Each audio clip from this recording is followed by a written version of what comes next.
Good evening and welcome in to beautiful Sonoma, Arnold Field at Sonoma. We've got a three-man booth today.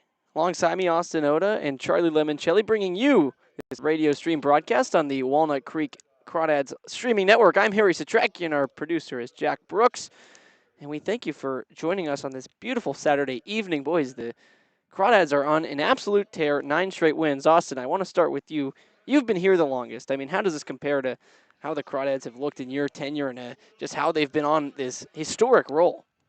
I feel like that was a jab, like right out the gate, talking Not at about all. my age and my experience No, and no, no. wisdom. No, no, no, no, no. No, One this. Conning Kitchen guy gets offended at a jab. Yeah, well, look, this team has done things that we've literally never seen before, and that's special. We've never seen a Crawdads team win 9 straight games. We've never seen a Crawdads team win 8 straight games, and all of a sudden here we are, January 27th? I don't even know June, what not January. June 2020 whatever, and the Crawdads are having one of their best months of all time. And you see it, like I said on post game the other day, you see it not in what happens on the field, you see what happens off the field, and in the bus rides over, and how much fun the team is having together, and in wins, how the guys are top stepping in the dugout and having a good time, and that's really special to watch. And so, is this gonna be like the team that breaks the curse? The five. It's crazy to say 5 years in that there's a curse, but is this gonna be the team that does it? We're not there yet. We can't say that. No. But what a special run it's been early in the season, and you want to save your best for last, but it's also nice to get a little bit of cushion. And unfortunately, with what Slow's doing, playing the North and the South, it's not like the Crawdads are getting much cushion, but they're playing good baseball, and good baseball is infectious, and this is a tough task today. They are in Austin. You talk about the vibes kind of in the dugout before games, after games, during games as well. Charlie, we had the chance yesterday, since we weren't able to get on air in San Francisco, to be in the dugout, and well, it was a bit of a different experience. But yeah, they were having some fun, and you can kind of feel the energy down there. At least that was my experience. I was wondering how you kind of felt that over there. Yeah, absolutely. I spent most of the day hanging out with Noah Zirkle, the veteran pitcher, veteran right-hander for Walnut Creek, and it was a blast. I just kind of sat there with my scorebook, scoring the game. It was a lot of fun, just hanging out, chatting with the players, getting their perspectives on how they feel. There's a lot of buy-in with this team. Everybody feels like this is a very special team, and this team could go far. We've got the national anthem coming up, so we'll let you know Crawdads lineup right after that.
Moments away from first pitch.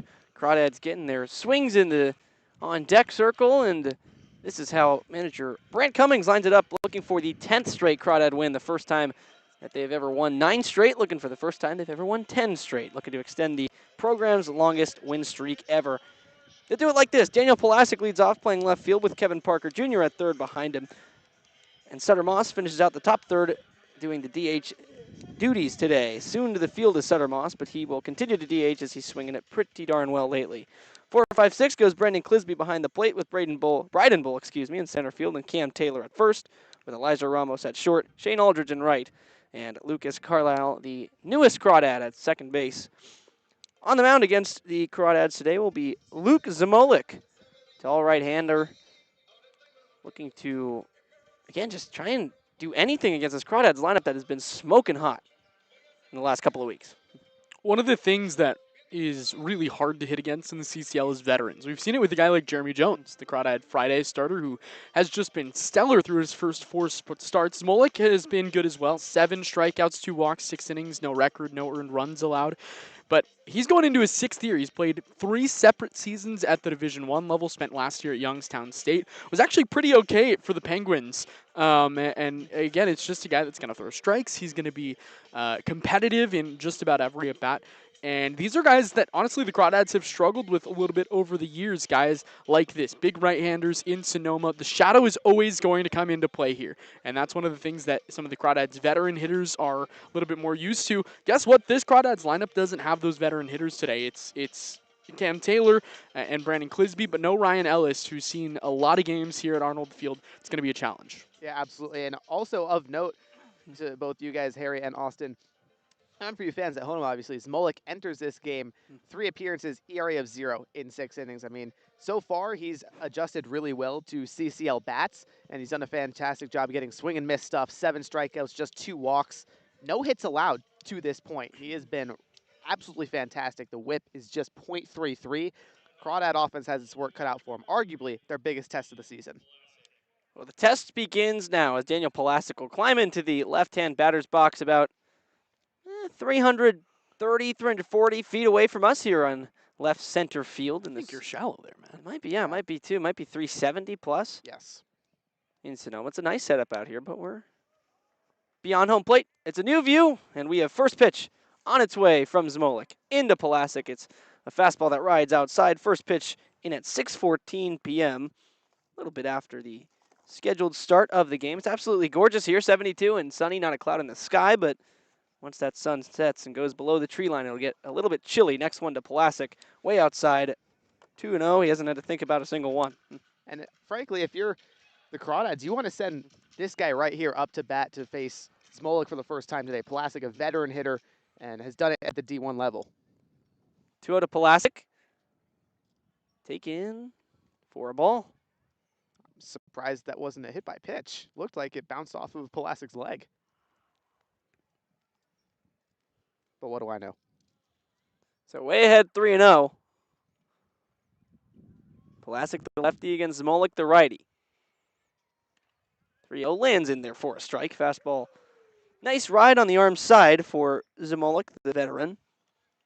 But has to work back now down 3-1 to a Crawdad hitter. Just 1 for 4 against the Stompers so far this season, batting .261. The 3-1.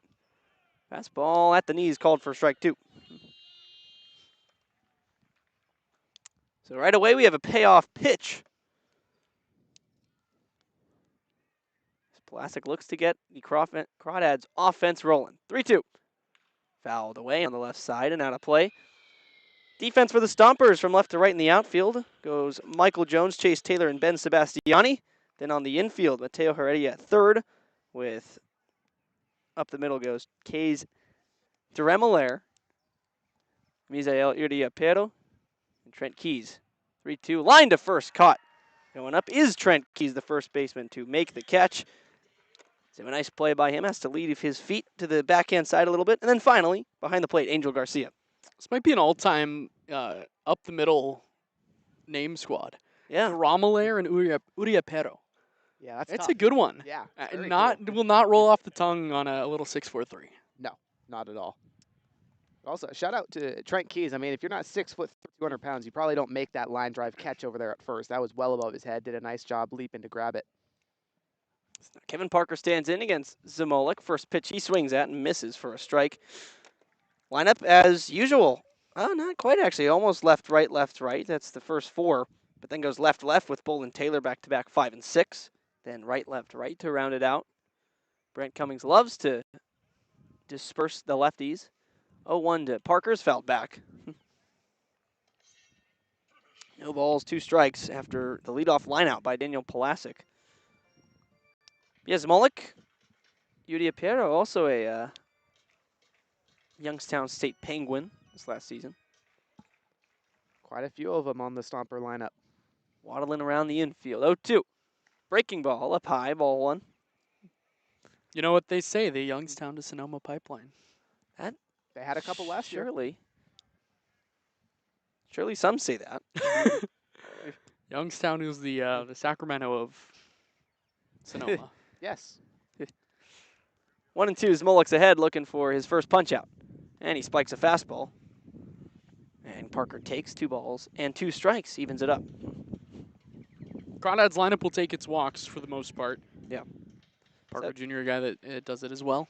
79 so far for the Crawdads this season. Swing and a miss at a slider outside. Strikeout number 1 for Luke Zamolik. Gets Parker to go after an outside pitch biting hard. That'll be out number 2. So first 2 Crawdad batters unsuccessful. Now Sutter Moss trying to continue the inning, get a 2-out rally going perhaps. He's batting .300 in conference play so far, so he's been finding his sweet spot. Just 0 for 1 this season against the Stompers with a strikeout. First offering to him is a changeup on the front side, swung on and missed. Came in big spot in that game against Sonoma. It was here. First road game the Crawdads played this season. They were down a pair. Pinch hit for Bryden Bull, and he struck out swinging with 2 guys in scoring position. What ended up being a 2-run loss for Walnut Creek. Could have very well been the difference as Molik goes into his windup, 0-1, and Moss hits it hard to short. There's Duramalair over, and he'll throw on to first. A very clean inning for Luke Zamolik to start things off. He spins a 1-2-3. Crawdads defense coming out with Devin James, the starting pitcher, coming up.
Crawdads defense lines it up like this from left to right in the outfield. Daniel Palasic, Bryden Bull, and Shane Aldridge. On the infield goes Kevin Parker Jr., Elijah Ramos, then Lucas Carlisle, and Cam Taylor from left to right with Brandon Clisby doing the catching behind today's Danville Chocolate starting pitcher for the Crawdads. Devin James, a tall righty, looks to match his counterpart, Luke Smolik, the other tall righty, starting today with a 1-2-3 in the first inning. He'll face Misael Uriapero, Kays DeRomaler, and Hunter Carlson, lefty, righty, and lefty. The first pitch of James's day is off the inside for a ball. After the top three goes Michael Jones, Mateo Heredia, and Trent Keys, with Angel Garcia, Ben Sebastiani, and Chase Taylor to round things out. Next delivery from James gets the inside corner, a fastball for a strike.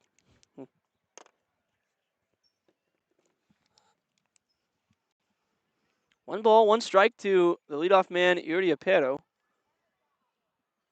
as he swings through the next one. Goes to 1-2. Nice changeup off the front door. Yeah, very nice changeup from James. Nice away break to the left-hander. It's going to be a feature pitch, especially with an order today for Sonoma with 4 lefties. And his changeup's a splitter. Now 1-2 from James. The splitter again gets a swing and miss. Uriapero goes after the pitch in the dirt. First strikeout of the day for Devin James on the first batter faced. Ew, gross.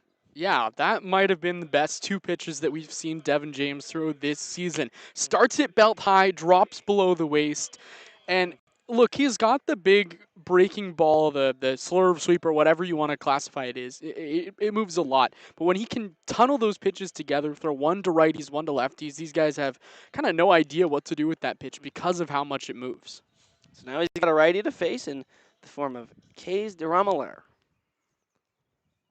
The first pitch to him is that breaking ball off the inside. He has to spin out of the way. Came up and in a little bit, but sort of broke back towards the plate. Was a little closer than maybe DeRomaler presented in the box. That's what you talked about, Austin. A lot of horizontal rotation there. A lot of break. Now James, the windup and the 1-0. Fastball up above the zone, an easy take.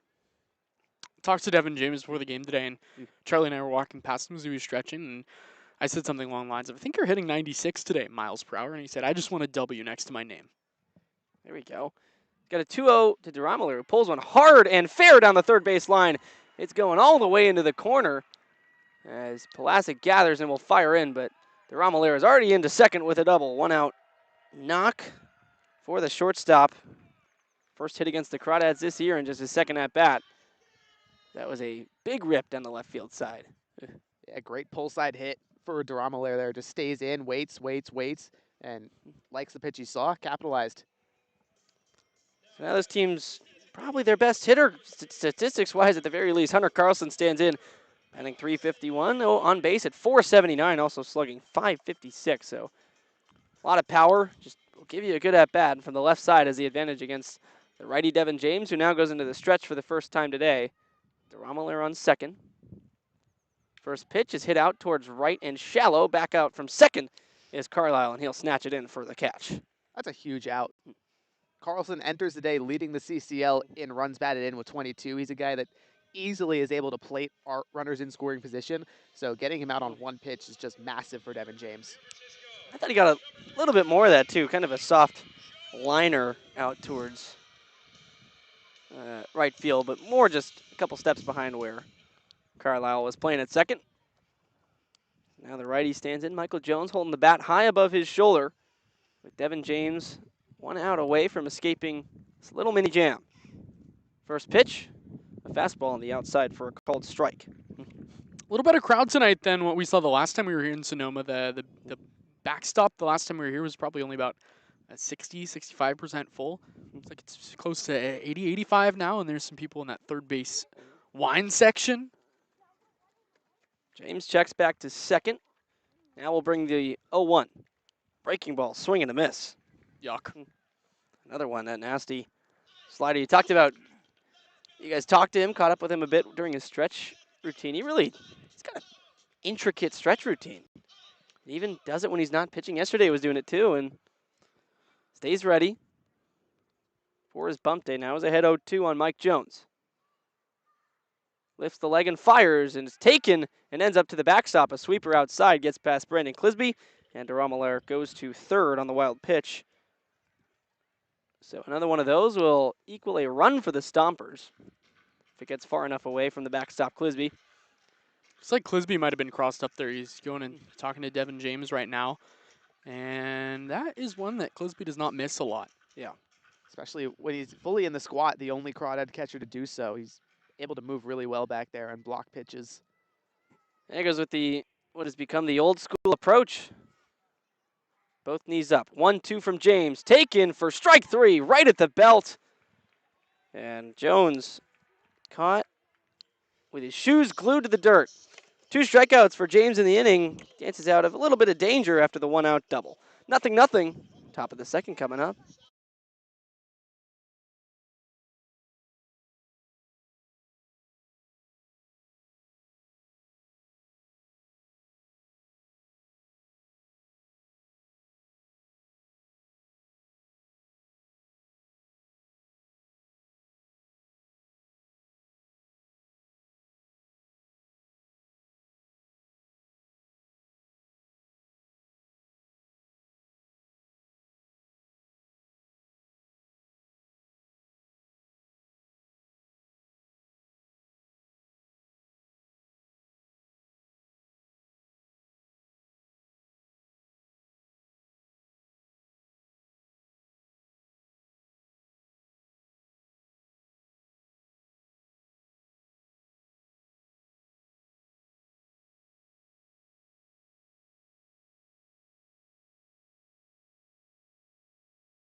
Four, five, six due up for the Crawdads offense after going very quietly in the first.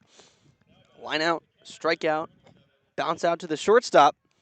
So now Brandon Clisby batting cleanup with Bryden Bull and Cam Taylor behind him. First pitch to Clisby's rolled over to second. There's Urdia Perro to field it and sidearm throw to first. 1 pitch, 1 out for the starter Zamolik, who worked very quickly through the first. A good start. Can't start any better than 1 pitch, 1 out here in the second. Clisby is he's clearly trying to cut down the K rate. It was over 30% this spring at New Mexico State. It's down under 15%. That is an incredible number, but what you're going to get with that is a lot of early swings in the count. The walk rate is down, but again, he's had a strong start to his summer. He's got a little bit. He's driving the ball a little more than he did last year as well. Bryden Bull now, the tall lefty. Took his red shirt at Ole Miss, swings through the first delivery for strike 1. He had a homer yesterday in San Bruno. Again, there was no broadcast yesterday. Weren't able to get the correct connectivity levels for you. Now the 0-1 to Bull, who loves to go after the first pitch, goes after the second one as well, fouls it away. But his swing looked really, really solid yesterday. There was an at-bat where I was watching right behind home plate, and it was against a righty. Saw a changeup first pitch, swung and missed. It was broken pretty nicely off the outside. The second pitch took the same exact pitch for a ball. So now the 0-2 from Zamolik to him. Fastball, high and tight for a ball. Yeah, that home run he hit yesterday is 3rd of the summer, and I heard on the Seagulls broadcast, hunted. What was that? Hunted. Only miles an 100? hour. Yeah. Oh, yeah, he was. It sounded harder than that. Then I was going to say in that other at-bat, he was behind 0-2, so a backdoor slider took it nicely the other way, hard on the line. If the 1-2 here's hit hard on the ground past the dive of Yurtapero and into right field. So Bull gets on with a single first hit of the day, first base runner for the Crawdads. And to finish that, it was a hard line out yesterday on that slider backdoor, but it was a really nice swing, and he's starting to lift the ball again. Yeah, that's the big thing. They're obviously hit it on the ground, but what Charlie and I learned early on this summer is he's so cerebral as a hitter. He's always thinking. He's talking about what he sees at the plate, what he's seeing off of his swings, and it's interesting to listen to. You don't get that a ton from some of these guys, but he's definitely got it. It's SEC stuff as now Cam Taylor stands in. First pitch, he'll chop one behind second base by the shortstop. He'll step on second and fire to first for the quick double play. And just like that, it is a 6-pitch inning for Luke Zamolik, who's worked very quickly now through the first 2 innings. Double play ends the second. Crawdads go down without a whimper once again. Bottom second coming up, 5-6-7 for the Stompers.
Nothing ball game through 1 inning and a half.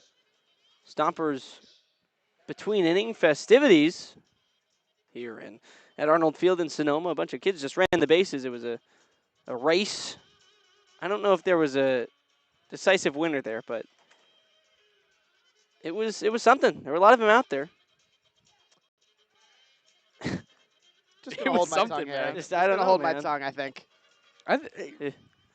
Devin James is good at baseball. He's back on the mound for his second inning of work after a very effective first inning. 2 strikeouts, gave up a double to the second place hitter, Kays DeRamalaire, but settled back in after that soft line out, and then a strikeout looking to Hunter Carlson and Michael Jones. Now he faces Mateo Heredia, Trent Keys, and Angel Garcia, righty, lefty, righty. In his second inning of work, Mateo Heredia standing in as a 214 hitter this season. He takes the first pitch off speed down and out for ball number 1. Heredia, though, possibly his best game of the season came against the Crawdads, went 3 for 4 with a double. That was the last time they played. And Danville, he taps one foul down 1-0, evens up at 1-1. 1 win apiece for these two so far this season when facing each other. The Crawdads right above the Stompers in the standings, but a fair amount of real estate. 13-4 with the Stompers at 9-10. 1-1 from James, take in for a strike on the outer half. Beautiful pitch from Devin James there. Zone's been a little bit pitcher friendly, a little bit expanded, and both pitchers, Molick and James, taking advantage, kind of going towards those outer corners, getting strikes. 1-2. Hit hard towards short, diving, but Ramos comes up empty to his glove side, or his arm side rather, and it'll be a base hit for Heredia, who continues to give the Crawdads trouble now, 4 for 5 this season against him. Just another good player, and I think that this Sonoma lineup, their numbers are kind of misleading right now because this is always a team that heats up as the year goes on. We saw a couple years ago back in 23 before the realignment how they pushed Lincoln back then that year to the brink right at the end of the season, and it's just kind of always how Sonoma's gone, heat up late. First pitch to Trent Keys is taken for a strike. Breaking ball at the belt. Yeah, and Austin, we saw it last year. The Stompers were really red hot towards the end of the season, ended up splitting the season series in their favor against the Crawdads. Got him. Check back to first, not in time, and Heredia was back in standing. I thought for a second, man, Heredia, It was a close. little too lackadaisical getting back. Count holds at 0-1. Trent Keys, the lefty. Devin James, the righty from the stretch. Quick step and fires a fastball outside, 1-1. You were saying, Charlie? But yeah, I think, part of the reason they're able to do that is because they consistently have very deep rosters with really big bullpens. So it's easier to kind of adapt to the ebbs and flows of summer ball for them. James, long pause, and now will deliver from the stretch. Up and away. Taken for ball 2. I also think the fans really come out more in July. They make this place much more lively towards the end of the season, and that infects the players. They play for it, they live for it, and they love it. It's hot. You get some wine in your system. It makes summer ball fun. Another quick check back to first. Devin James, before he even comes set, likes to do that a lot when he's kind of peering into the catcher with the ball behind his back, the glove at his chin. Fired over, but back in time was Heredia. Now from the chest, James will bring the 2-1. Keys puts a good swing on one to right center field. Hit very well. Bull chasing back and into a dive. He makes the catch in the gap. Throw back to first. Heredia was all the way to second, but he will get back. What a play by Bryden Bull. Extending deep into the right center field gap. I had people telling me he was a corner outfielder. Hats off to you, Bryden Bull. I mean, that's an incredible catch. Wish we had video for that one. Man, especially when I talk to him about playing in center field, he always says nothing is ever over his head, nor is anything too far out for him to get. I mean, 6'5" frame, 200 pounds, and tons of speed. What an effort that was. Used all of it there to go full extension.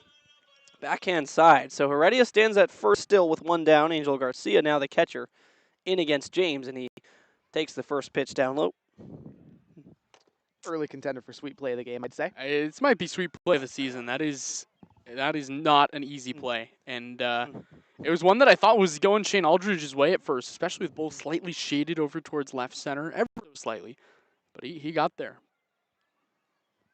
It's a tough center field to play here, though, is the next pitch. Bends Garcia back. The sweeper was disgusting. Ended up landing in the zone for a strike. He kind of knelt back out of the way. That's the sign of a really, really good breaking ball. When you see a pitcher of the same handedness as the batter, you see the batter get out of the way as James. Another quick pick to first. Diving back and safe is Heredia. That one close again. He's got a good move for a righty, and it's tough for taller right-handers to get those quick moves, but James is such a good athlete. He goes to the well a lot with it, too. 1-1 now. Another breaking ball. This one way outside, so it's taken by Garcia. Also helps having Cam Taylor over there. Yeah. Big left-handed frame playing first base, can stretch even further than Barrett Ronson over there, who traditionally has played first this season. I'm very surprised Heredia hasn't been picked off yet. James comes set. Behind 2-1 on Angel Garcia. He'll fire. Garcia takes strike 2. James kind of living on that outside corner to righties, and he's able to hit there. It's been working excellently, especially with the fastball, the breaking ball. Stompers hitters have caught up, though, in 2-strike counts, so he has to be very careful with this next pitch. We're even at 2. Here it comes. He goes with a breaking ball, taken off the outside. Could take Garcia to run it full.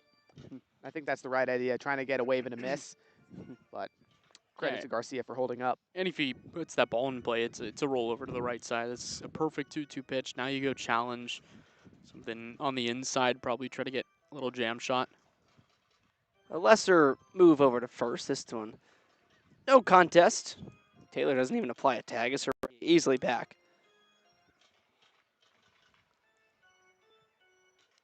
Now time is called behind the home plate, so Devin James will have more time to think about what he wants to bring here down 3-2. One pitch could get him out of it, or one pitch could get him his second or his third strikeout, first of this inning. Full count. Heredia stays put at first. It's taken for ball 4, up and away. The slider again missed up there, so loses Garcia. Runners go to first and second with 1 down. It's all right. You've got the bottom 2 in the lineup coming up. Of course, the Crawdads. This Sebastiani isn't the all-time nemesis, but he shares the name. And then He's the cousin. Chase Taylor, who's got a couple of good swings this season against Walnut Creek. But you know, so what? Ground ball gets you out of the inning. So Heredia on second with Garcia on first. Ben Sebastiani getting his first plate appearance against the Crawdads in 2026. He takes the first pitch for a strike, a fastball in the outer third. That's where James, again, has been living against these righties. He got into a bit of trouble against Mateo Heredia when he left a breaking ball up over the high middle of the plate. That's how Heredia started this inning with a base hit. Now James ahead 0-1 on Sebastiani, who takes again. This one there for a strike. It's the first time he's gone to that inner third or inner quadrant, whatever you want to call it. And that's perfectly placed on the inside at the knees. Again, same thing. If that ball's put in play, it's a grounder right to KP at third. Infield and double play depth with Ramos shaded towards the base as well as Lucas Carlisle. 0-2. Swing and a miss. Second out recorded. And the third strikeout of the day for Devin James. Got Sebastiani to chase a slider way outside. I don't know if Bryden Bowl knew how many outs there were. He was halfway to the dugout. Austin was holding up a big 2 as if he were on the team trying to get some attention. Okay. Bryden Bowl out there. He's on the team, Harry, in his heart. Lefty Chase Taylor, 9-hitter, stands in. First pitch to him is up and in, or low and in rather, and it kicks away from Clisby. Runners will move up 90 feet on the wild pitch and a 1-0 count. So now that's just got a little more interesting. 2 down, 2 runners now in scoring position with Mateo Heredia to third and Angel Garcia to second. And this is a guy in Taylor that has spent a majority of the season in the leadoff spot for Sonoma. He's struggled with the strikeout a little bit, but he'll still get on base, and he's another guy that's played here for a while. Spent a little bit of 2024 with this Stompers team as well. He's 1 for 7 against the Crawdads this season, 207 overall, but drove in 2 runs against the Crawdads. He pulls one hard on the ground, past the sliding Carlisle and into right field. In comes the first run from third, and Garcia rounding third. The throw home is well in time, and they'll have him by several steps. So Clisby applies the tag. Chase Taylor will get one run batted in, but the second one shot down by the outfield. One run comes in. Sonoma takes the lead on the 2-out base hit.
Top of the third inning.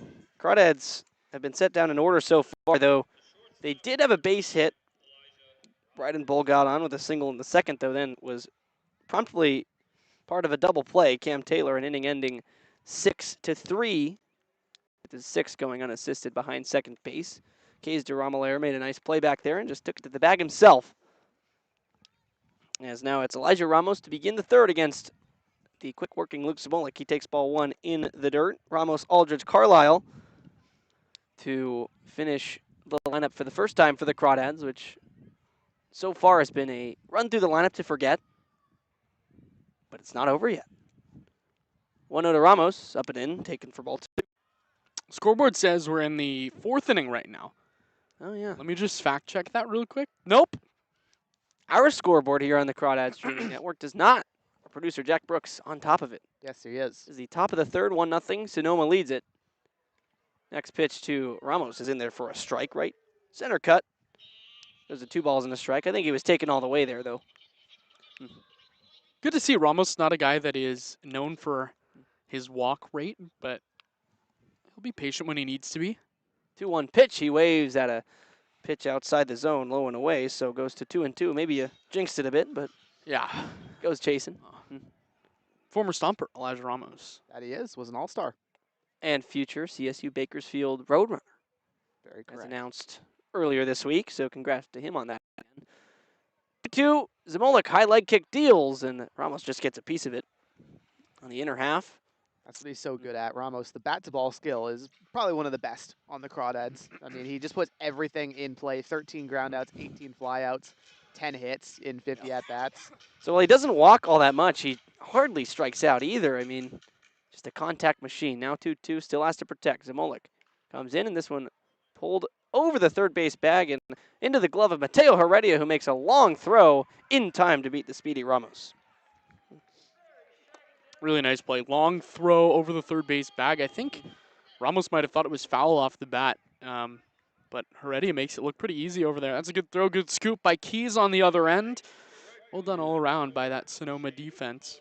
Corner-to-corner throw, and really nice mechanics kind of on that backhand. Just scooped it up, did exactly what you're supposed to do. You don't really need to take a step. You just need to rock back with your momentum on your right foot, and then use the kind of slingshot action to go across the diamond. First pitch to Shane Aldridge is hit high into right. A couple steps over towards the line goes Sebastiani, and he'll glove it for out number 2. So Crawdads another first pitch out. That's now their third of the game already. Good news for the Crawdads today is they've had the first hit this season off Luke Smolik. The bad news is everything else. Yeah. It's been easy going for Smolik on the mound so far. He's rolling, but this is kind of what the Crawdads do. They like to swing early. They'll put the ball in play. Just a matter of when it'll start falling. Now Lucas Carlisle is way out in front of a slider to begin his at-bat for strike 1. But this is what we saw kind of a couple days ago against San Francisco to some extent, and as well as that against Sonoma when they played in Danville on the 24th. As the 0-1 to Carlisle's take in for a strike, outer half. Fastball freezes him. So no balls, 2 strikes. But against Sonoma, again, the last time just a few days ago, we're putting the ball in play, getting out early, but then in the 6th and 7th, finally started falling. Scored 2 runs and 6 runs on the way to an 8-2 victory. 0-2, Carlisle watches a fastball up and away. The outfield of the Stompers started to run in. Thought that one looked good, but was a little up. Close for sure. It looked like a good pitch, just not quite a strike. The righty Carlisle awaits the righty Smolik's delivery. Here it comes. Slider taken outside again. 2 tough takes. Both those pitchers close. And Carlisle, it's been a while since he's gotten a plate appearance before yesterday, I should say. Finished the season at SBCC, go Vaqueros, and he's back. 2-2. Swinging a soft liner out towards center. That'll get over the second baseman's head and drop down for a base hit. Carlisle, his first hit for the Crawdads after gathering so many at SBCC this spring. So he now goes to 1 for 4 on the season. And the newest Crawdad is on base to flip the lineup over. That's what he does so well. I mean, not a guy that's going to strike out a ton. 38 strikeouts to 31 walks this spring with the Vaqueros, and then puts the ball in play in 2 strike counts. That's exactly what the Crawdads need. Contact bat, bottom of the order, who gets on a lot. And it flips it over to Daniel Polasic at the top, who lined out hard to Trent Keys, perhaps the best contact all day for the Crawdads. As the first pitch to him is down for a ball. We've had some good Santa Barbara City College Vaqueros in our Crawdad history. Ryan Troy was a really good reliever. Idris Azani, my first year, was really strong for us. Unk pulling out all the stops. 1-0, Carlisle goes. Throw down to second is just late. Carlisle dives head first in with a stolen base. Pitch, I believe, was down low. I can't think of any interns. There was there's a broadcaster from SBCC. I said good history, so. Carson Murphy. Who's in the Cape right now? Yeah, yeah, that's you know what? Shout out the barn, Cape Cod. Yeah. Tuned in on the TV. And Daniel Polasic's ahead 2 balls, no strikes in. He goes ahead 3-0. There's 1-1, excuse me. So yeah, I don't know about that one. That one was definitely down. I believe it's now 3-0. The scoreboard here again does say 2-1. Guess we'll find out. Polasic's ahead in the count. Smolik fires a fastball. It's lined back up the middle for a base hit. Carlisle around third as Taylor collects, fires a strike home, but it is up the line. Now the throw to second with Polasic advancing is not in time, and he'll get in. So no matter the count, Daniel Polasic delivers after Carlisle gets on to flip the lineup over, and the Crawdads tie it up at 1. I'm going to guess the count was 2-1 because I think if Daniel Polasic got green light on 3-0. That would be surprising, but either way, he just rocketed that ball. And you're right, Harry. You said it before that at bat, maybe the best at bat of the day the first time up.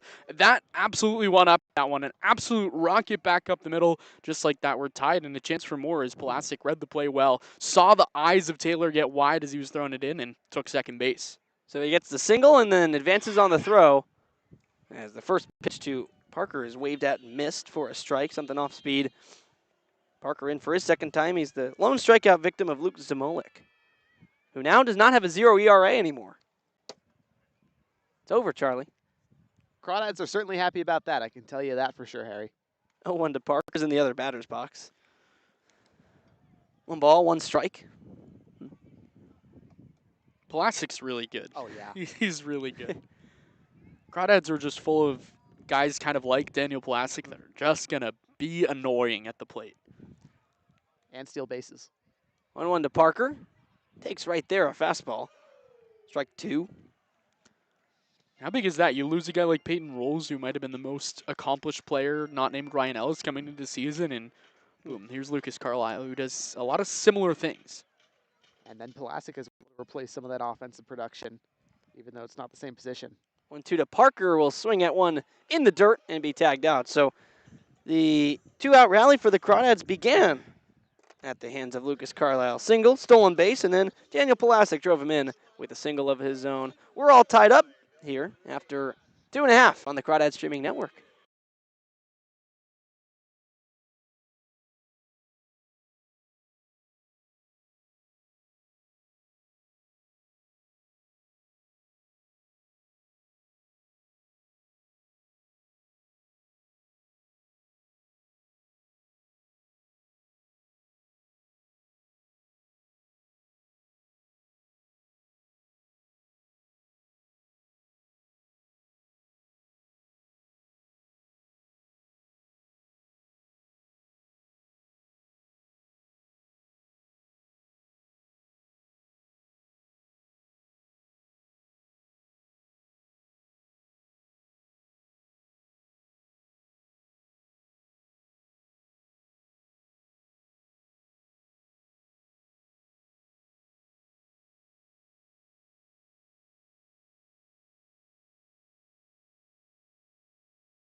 One to one after the Crawdads answer the opening horn by the Stompers. In the bottom of the second, Crawdads strike back for one in the top third.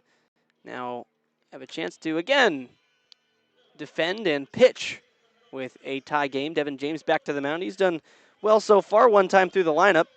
3 strikeouts, just a couple of hits. Has stranded 2 base runners and allowed 1 run at the same time, but overall he's had control as he faces the top of the order for the second time. A swing and a miss by Rudy Aparo opens his at-bat. He struck out the first time to open the Stompers' offensive half of the first. As the next one's also swung and missed. Splitter from James. Dips below the zone bottom, fell out of it. And finally going back to that pitch against the left-handers. It works so well. And James has been throwing strikes all game long. He looks really nice right now. 0-2, Rudy Aparo takes eye level.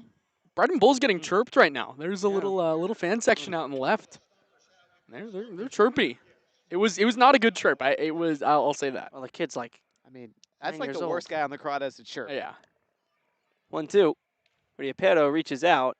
It's it towards foul territory, though, racing over and making the catch towards the line. Kevin Parker Jr. right up against the fence. I would say he's beyond the line. It was in foul territory, but by the fence over there. Nice running play by the third baseman. 3 out. Yeah. Probably. Not an easy play. No. Ball that is in the air for not as long as a normal pop-up, right? Like, it wasn't a high-hit pop-up. No, not at all. He had to go basically 0 to 100 right off with the rip, and he made it look pretty easy. Those are the toughest ones where you kind of got to go straight back to. He's backing to his right a little bit, but you got to just sprint to the spot, then look up to find the ball. You don't let the ball dictate where you are. As the next offering, first one to Durham Allaire, he fouls it back for strike 1. He doubled his first time, the only extra base hit today for either side. Case Romler might have been like a top 5 favorite player of mine that I called this year against West Valley. Just a really, really good, solid player. Showed it his first time up today. 0-1. Slider hits the outside corner, strike 2. I mean, that's just impossible to hit. Romler took it. It's a little more of a sweeper for Devin James. Just moves so much west to east, technically, or east to west. But yeah, it's filthy. Got a lot of sideways movement. 0-2 now. Fastball taken for a ball up and away. Incredible pitch. You set it up with a slider before, throw the same arm slot. Fastball has some carry to it. Looks like it's a strike. Really, for Dromler, I don't know how you take that pitch, but it also sets up so much. 1-1. This a breaking ball way outside and in the dirt. 2-2. An easier take for Kays. And Clisby, though no runners are on, makes a nice block and a good rep back there anyways. He played left yesterday, and he made a fantastic double play on a sac fly attempt. Came racing in, fired a strike home to his catching buddy, Riley Winchell. As now another 2-2's reached out and hit softly to third. Parker Jr. in, and a hard throw to first from the grass. That's out number 2. Parker has a missile at third. We talk about guys with missiles. Parker Jr. does it right there, charging forward, picks it up, and then absolutely laser beams it to first. But how about Brandon Clisby playing in left? I mean, obviously he's a catcher, so you know he probably throws it pretty hard. Yeah. But yesterday especially, just absolutely gunned a guy down at home plate on the sac fly attempt, like you mentioned, Harry. It was really impressive. The lefty Hunter Carlson, DHing today, stands in and takes a ball. He ran me through it before the game. He goes, I'm going to get one out there like this. He kind of put his glove maybe a little bit below chest level. I'm going to catch it right here, he said, and then I'm going to fire it home for a double play.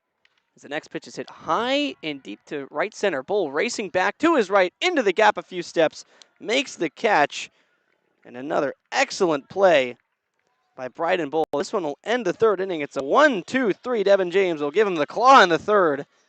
As a 1-1 tie ends us through the first third of the game. Top 4 coming up.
Three innings down, 6 innings to go here on the Crawdads live stream network. Oh, you love that, didn't you, Austin? 3, 4, Oh, 5. it was so stupid. 3, 4, 5 due up for the Crawdads. You might have heard that in the last couple of weeks. Of course, John Strong for Fox Sports, the leading broadcaster for American soccer. That's his signature, 45 down, 45 to go at halftime. So a quick homage to him in this World Cup season. Where do you go to school? Oregon Duck.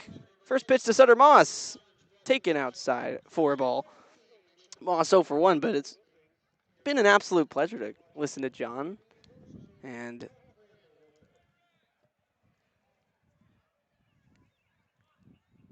oh, 1 to Moss. 1-0 to Moss, rather. Swung through. Change up in the dirt, goes 1-1. What was I saying? Yeah, it's been great to listen to him this summer. I'm sure you guys have been enjoying the World Cup as much as I have. Sure. Yeah. I've totally been watching. Some of us watch the Crawdads games. Well, I was doing both. Uh-huh. I've been calling these Crawdads games.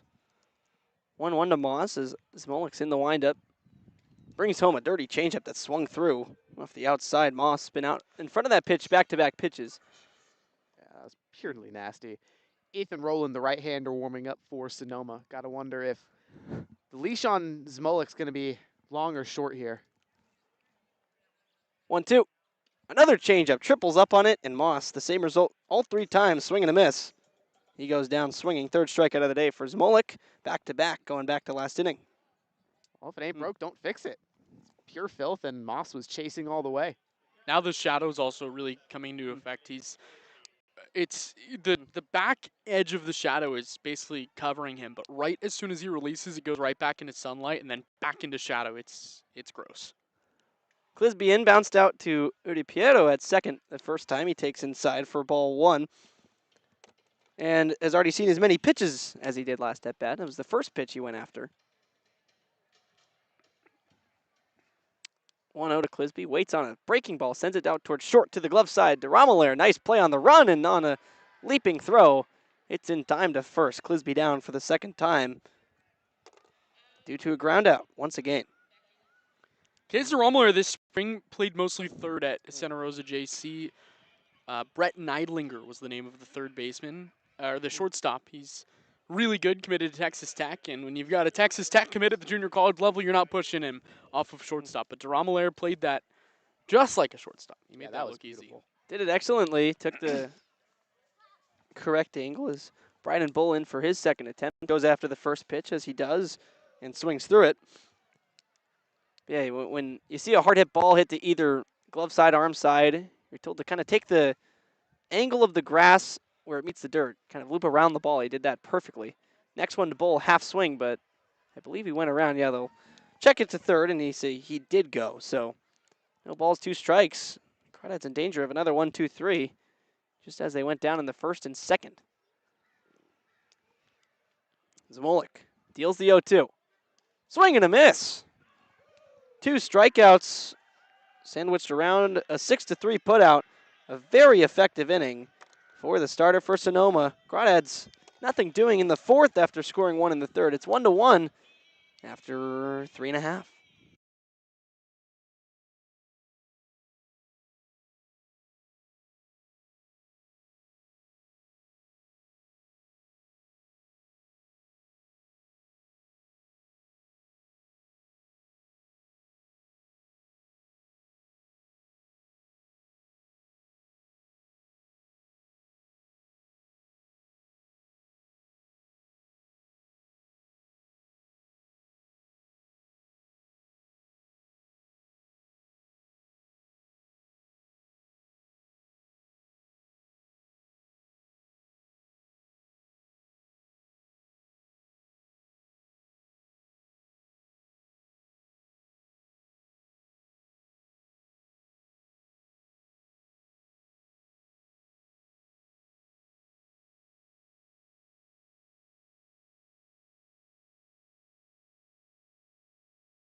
Bottom fourth. 4, 5, and 6 due up for Sonoma. The San Luis Obispo Blues are closing in a loss at the hands of Arroyo Seco. 7-3 it was. Wow. What inning did you get there, Austin? Ninth. Ninth inning. First pitch, line hard, foul. Pull side, Michael Jones ripped it down the third base side, but just beyond the chalk line. And from here, I thought that was an easy base hit, perhaps extra bases. Looked a lot like the double from Duramalera in the first inning, but instead a little bit foul, so Devin James will take a hard hit strike, who is back out for his fourth inning of work. 1 run allowed. 3 strikeouts. Next pitch, taken up high, a breaking ball. But San Luis Obispo, of course, the only team beyond the Crawdads in the CCL North standings, 18-4. Crawdads 13-4. James into the windup, the 1-1. A nice slider swung through off the outside. And again, perhaps they break a sweeper. Yeah, wow. That was incredibly pitched from Devin James. But for you Crawdads fans, certainly good to pay attention to the scores in the North. The Alameda Merchants up 23-6 on the San Francisco Seagulls, another notable team pushing for the playoffs. 1-2. It's a high chopper to third. Taking the high hop, Parker. Another laser throw to first. Bounces, and Taylor sticks with it and called out. Long hop to third, and then the long hop throw to first. Perfectly gets Jones out. Well, we talked about the arm of Kevin Parker Jr. over at third. Lest we forget, this was Solano JC's closer back in the 2023 season. That's such a good point. He's got a cannon. And I think Zach Pace is coming out to argue this one, probably just where, to see if Cam Taylor stuck the landing over at first. But yeah, Kevin Parker Jr.'s got a cannon, and he not only is just able to unleash the baseball over to, and they're going to change the call. Wow. Oh, they say he's safe. Okay. Wow. So they say the foot of Taylor came off the bag. I suppose they'll call him safe. So I scratch out the 5-3 in my scorebook. I suppose an E5? I don't even know, man. No, it's an infield single. Might have beat it out. Yeah, they'll say, they'll give him a hit here. Oh, no, it's error. E5. Okay, so James now a runner on first. Though now pick off to first, gets away, and then it'll be a runner on second. So E5, E1 has a runner in scoring position. What a turn! Wow. Yeah. What a turn! We went from none on, one out, feeling good. Michael Bublé. All of a sudden, runner on second, nobody out, and hard the order up. Uh-oh. Mateo Heredia had a base hit and run scored his first time. Chance to take the lead, a splitter taken at the belt for a strike to open his at-bat. That was one of the first times we've seen James throw the splitter to a righty. But yeah, what a turn. Again, and to give a perspective on how quick James likes to make that move to first. Heredia hadn't even been announced at the plate yet. The 1-1 now ripped hard to left, base hit. Rounding third is Jones, as Pulasic can't come up with it. He'll now fire into second, but kind of was lackadaisical and will allow Heredia to move up to second. So a couple of defensive miscues lead to a run without much push by the Crawdads. So a run scores on the play. No, he stayed at third. Stayed at third. He stayed at third, excuse me. Wow, okay. Runner on third. That was bizarre. Charlie, Harry, let's all take a deep breath here. I think if we all need to, I'm good. the world needs to reset. And I think sometimes it happens. Wow. Weird things happen in Sonoma, California. So Oh, I'm familiar with that, Austin. Don't you worry. that's a base hit, but an E7 in left from Pulasic allows the runner up to second. The runner, again, at second, Michael Jones, just went second to third. Only took 90, so I had just booked it that he scored. Third base coach had the stop sign the whole way up, and I guess didn't read that Pulaski. I ran through it. Me too. I'm probably still getting thrown out, but I ran through it. Trent Keys now stands in with a golden opportunity to drive in the go-ahead run, takes strike one. So just to be clear, 1-1 ball game still. Crawdads have made 3 straight errors by 3 different players. One by Kevin Parker, then Devin James, the pitcher, on a pickoff attempt, and Daniel Pulasic in left. Next one, a splitter swung through by Trent Keys.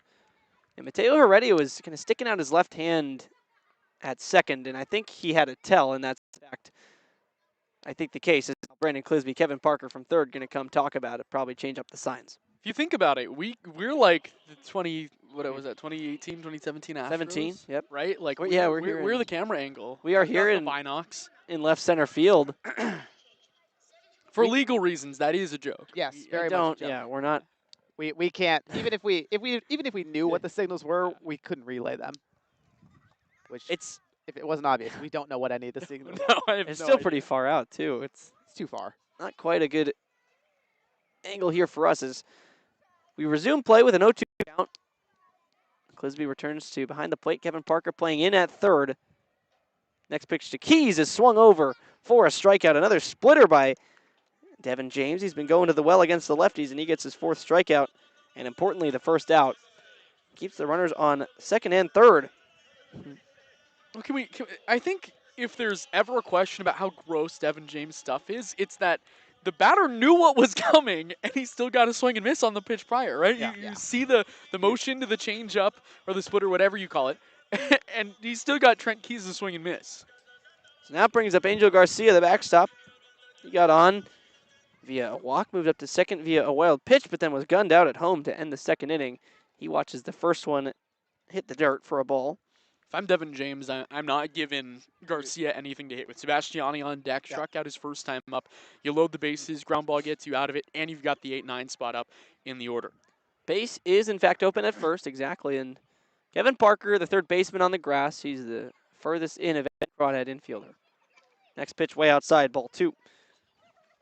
So James, I mean, that one fairly close to going to the backstop. Only thing you can't do here is, well, exactly that if you want to issue him the quote-unquote intentional walk.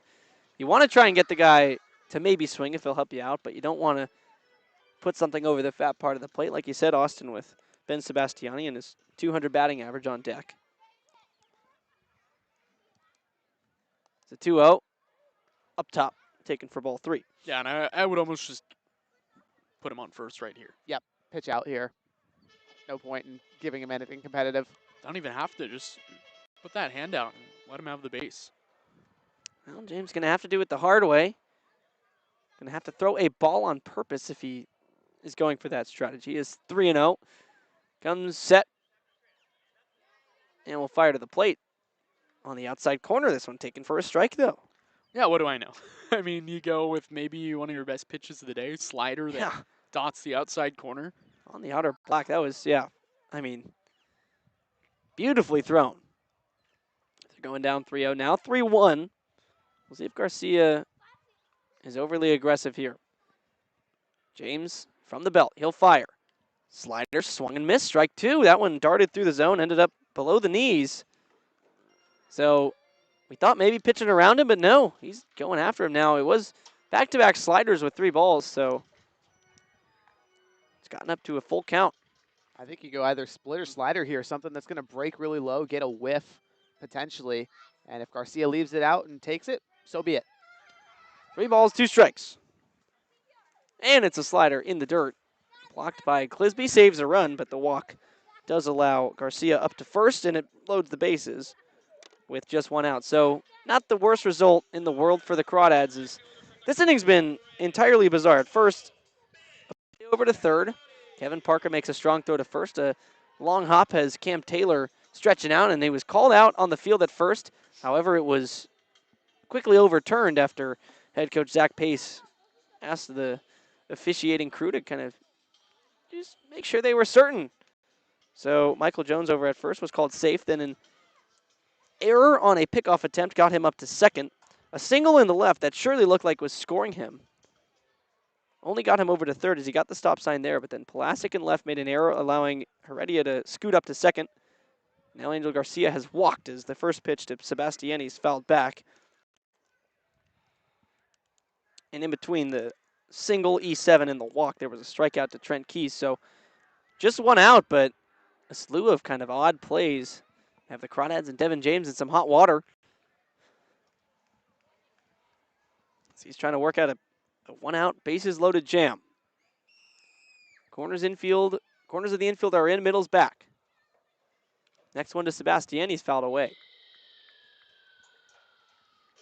So 0-2 on Sebastiani with Chase Taylor, the kind of double leadoff today. Batting ninth, but is on deck. No balls, 2 strikes. Sebastiani trying to avoid his second strikeout of the day. Here comes. Outside corner, called strike 3. Off-speed pitch, working that outer black for strikeout number 5. Devin James has his second strikeout looking, as that might be the end of his day, as manager Brent Cummings comes out and he'll point to the bullpen, and it will be a change. Devin James will be done. The lefty Chase Taylor coming up. I think it's the lefty Paul Wheeler coming in to face him. James, some nice work, but has 3 runners that he is at least in charge of a couple of them on there. Paul Wheeler coming in on the bullpen scooter. We'll be back very shortly.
Back-to-back lefties due up in Chase Taylor and Misael is on third with Mateo Heredia on second, and Angel Garcia on first. An inning in which the Crawdads have committed 3 errors to load the bases, though no runs have come in just yet. Chase Taylor has the only run driven in for the Stompers so far. He'll take ball 1. A fastball up above the letters. When Wheeler's in the zone, he's one of the best pitchers really in the CCL. He's got all the makings of being a weekend starter at the Division I level. His 1-0 is fouled away off the hands to the left side. Just an incredible, incredible athlete. You can see it's such an athletic motion. I talked to him after one of the games earlier this season. I want to say it was the Little League Day game, and he said when he was at UCSB, they kind of wanted to mold him into being pitching like Cole Tribo, one of the top lefties in the nation this year. He was excellent. 1-1 from Wheeler to the lefty Taylor. It's fouled away. So now 1 strike away of dancing out of this jam. That couple of weird calls and errors kind of got Devin James into haphazardly. But man, he's been a fantastic lefty specialist for the Crawdads this summer. I mean, pure filth from that low 3/4 delivery slot. 1 ball, 2 strikes. Ahead of Taylor, looking to get out of the jam. Here's the pitch. Outside corner, taken for strike 3. And after all the chaos and craziness, Sonoma lands a goose egg in the scoring column. 3 errors in the inning for the Crawdads, but nothing doing. Devin James just gives up the 1 run after his outing, and Wheeler comes in and slams the door with the bases loaded. 5th inning coming up on the Crawdad streaming network.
Luke Zmolik's day is done after 4 very solid innings of work. Just 3 hits, 4 strikeouts to no walks, gave up a run. It was earned. And Sonoma, in the bottom of the 4th, really had a chance to regain the lead here at their home field, Arnold Field. But kind of bottled a bases-loaded chance after 3 Crawdad errors. Set it up, but regardless, we're in a 1-1 tie as we enter the 5th inning. Ethan Rowland will be in to face the Crawdads.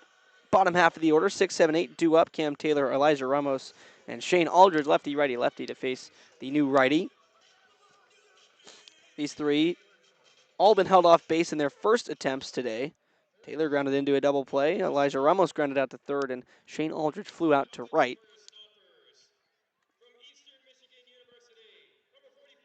Ethan Rowland, probably a guy that some of these Crawdads are familiar with. He's a Lafayette native, same as Alexa Malinowski, one of our interns. Very true. And De Anza College originally. De Anza is, and I mean this in a sincerest way, it's not a school that sends a lot of guys to the Division I level. So for him to jump from there to a stop at St. Peter's, then Eastern Michigan, that's big time. Means he's got some pretty good stuff. Absolutely. Crawdads get to see it. The first time this year. Taylor searches his first hit as a Crawdad this season. Takes the first pitch from Rowland. It's down low below the knees. And Taylor was kind of a stomper last year. He was 6 of 22, drove in 5. Gonna get that going against a team he's very familiar with. He's ahead 1-0. Rowland brings it. And he hits it high to right. Now falling on a line. It gets down in front of the right fielder, Sebastiani, for a base hit. Rounding first, headed for second. Taylor as the throw comes in late. It's a base hit. And we'll see. He didn't touch it and left. That's going to be down for a double, I believe. It looked like it kind of just got by him. I'm going single error on that one. I Could have been, yeah. Austin. It's down for a hit for sure. So it's the first hit of the season for Taylor, though the extra base may be a cause of a misplay in right. Haven't updated it yet on the scoreboard. I mean, it looked like the walls in the back rooms. Look, like kind of just went right through him. Elijah Ramos now in. He takes ball 1. Goes as an error. Should be a single and an error. There's no way. Absolutely. It's just a, there we go. There we go. Kieran Costa and I on the same page. They get it right.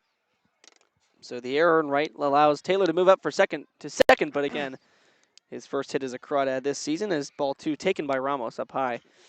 Can I speak on that a little bit? Because Kieran Costa, I apologize. I don't know his official title. I'm going to say director of broadcasting. I believe that's about correct. right. We've had our gripes about some scoring decisions over the years. The other day when we were at our place. 2-0, taken outside. The other day when we were at our place, he came over to me and we gave each other kind of a look about a couple calls one, and he was like, "Talk to me." We went through them one by one, and we were on the same page of all of them. I think we're turning a new leaf in the scoring department. Oh, there you go. 3-0 to Ramos, taken all the way. It's right down the middle. 2-seamer in there. I think we're obligated to give them a massive thanks, Kieran Costa and the entire Stomper staff, I mean, for helping us get set up here in center field. They've been very generous about letting us use their generator and being out here to do our broadcast. They've been nothing but helpful this year. 3-1 to Ramos, way outside, easy take. First and second now for the Crawdads to begin the inning. The first time that they had the first batter of an inning and the second batter to both reach this inning. And let me clarify again, that was the first time they had a leadoff base runner today. And the first time they've had back-to-back base runners since the third where they drove in the run. And after Sonoma didn't score after getting its first 2 on in the bottom half of the 4th, the Crawdads have to make Sonoma pay here. It'll be Shane Aldridge in charge of trying to do so first as he takes it outside for a ball. But I don't know if Aldridge is going to take the bat off his shoulder for a while, maybe even until there's 2 strikes. Yeah, I think if you're in his shoes, you got to. Ethan Rowland, some trouble finding the zone. 5 of his last 6 pitches out. Is that one up and in, or Aldridge, did it get him? No. A little bit inside, so 6 of his last 6 7. of his last 7 pitches are balls. And if you're the Crawdads right now, you just got to take pitches. Rowland has been dealing strikes, unlike Smolik. So for the first time, you're able to find good pitches to hit. 2-0 is in there. Fastball kind of right above the belt. But Aldridge showed no interest in swinging there. So definitely was taking till at least 1 strike. We'll see if he takes another. Rowland's in the stretch. The 2-1 to Aldridge. Up and away, taken for ball 3. I think you're still holding the bat here, 3-1. Lucas Carlisle on deck has a hit today and has been swinging it just nicely overall in his brief crawdad career so far. 3 balls, 1 strike. Aldridge, way outside. Ball 4 takes it easily. And so, just like that, the new pitcher Roland walks the bases loaded after the leadoff single by Taylor. That'll set it up for Lucas Carlisle. Yeah, chance to be a hero in his second game as a Crawdad. Listen, he was the guy that I was picking today to leave the yard. No, I'm going to be bold. I'm going to say he's going to do it this at bat. Grand slam. Harry, if you're right, that's going to be unreal. Well, look, Carlisle only had 1 home run this season at Santa Barbara City College. Ball just does not fly at SBCC at the Perch, and it does here though. It does here. Yeah. And Harry, you texted me after the game yesterday, and you said he's got kind of the it factor, and just in his swings, right? Like you said, they looked really good. The scouting report that I got from Matthew Knauer before the season, our data intern, from one of his friends that plays with Lucas at SBCC, is he's kind of got the it factor. Had a really good prep career at Los Gatos High. Go Wildcats! And I like it. I like the yard card here. I do as well. I mean, right now the wind has kind of died down, but earlier today and throughout the time we've been here, it's been blowing straight out from home to center field. So there's certainly a chance. And good solid right-handed swing. 6 foot, 175 pounds. Carlisle is. He's got some pop. Showcased the gap power. 12 doubles at SBCC this spring. Whole infield meeting on the mound. It'll now break up.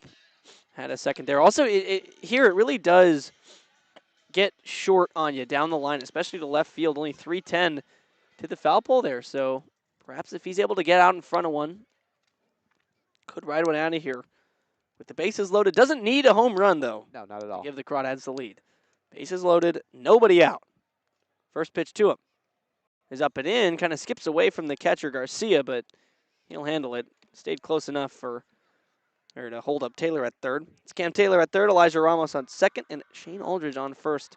Lots of speed on the paths. And look, if I don't mind Carlisle being aggressive here. You've got 3 outs to play with, got a little power, and you've got good protection behind you in the order. Yeah, just got to lift the ball. That's the bottom line. Want to know from Roland, he squares a bunt, pulls it back, takes a strike. If he's bunting, please do not lift the ball. That would be the worst possible thing. I don't think he had any intentions of bunting. Maybe just trying to get in the head of Roland a little bit. I think the strategy here is just try to muscle something into a gap. 1-1. Breaks below the zone, taken for a ball. 2-1. I don't know if he's going to see a strike. Roland having trouble. Yeah. I think if he walks him here, they'll go get him. But they kind of started warming someone up very quickly. Yeah, righty Mason Cortez in the pen. 2-1 to Carlisle. That one finds the outside corner, taken for strike 2. So now 2 balls, 2 strikes with nobody out. Bases loaded. For Carlisle, a ball in play is probably a run. Middle infield is sacrificing a double play for a run as the next pitch taken outside. And in the dirt, nice block by Garcia. That one could have brought in a run. Now we get to 3-2. Nobody out, bases loaded. Crawdads prime run scoring opportunity. The righty Roland looks in, gets his pitch, will come set. While the righty Carlisle awaits. Here's the 3-2. Swinging a high pop behind the plate, it will get out of play and in towards the parking lot. And I think if you're Cam Taylor here, be weird off third. Get a big aggressive jump. Third baseman Heredia is playing in on the cut of grass, not holding you on. Maybe see if you can get Roland to make an illegal move. A little balk action. Roland is going from the stretch with the bases loaded. Another payoff pitch incoming to Carlisle. Here it comes. Up and in, ball 4. Carlisle takes, and his first Crawdad run batted in comes via a walk with the bases loaded. Nice at bat from the kid. Very much so. Yeah. I think it's going to be the day. Yeah, Zach Pace coming out, and just a nightmare outing for Ethan Roland. Now the Crawdads need to think big inning. Yeah. So a single and 3 straight walks as the Crawdads back out in front in the 5th inning, though they have not yet recorded a single out. Bases still loaded. New pitcher coming in for Ethan Roland.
Just as when the inning started, there's nobody out. However, bases are loaded and 1 run is in for Walnut Creek.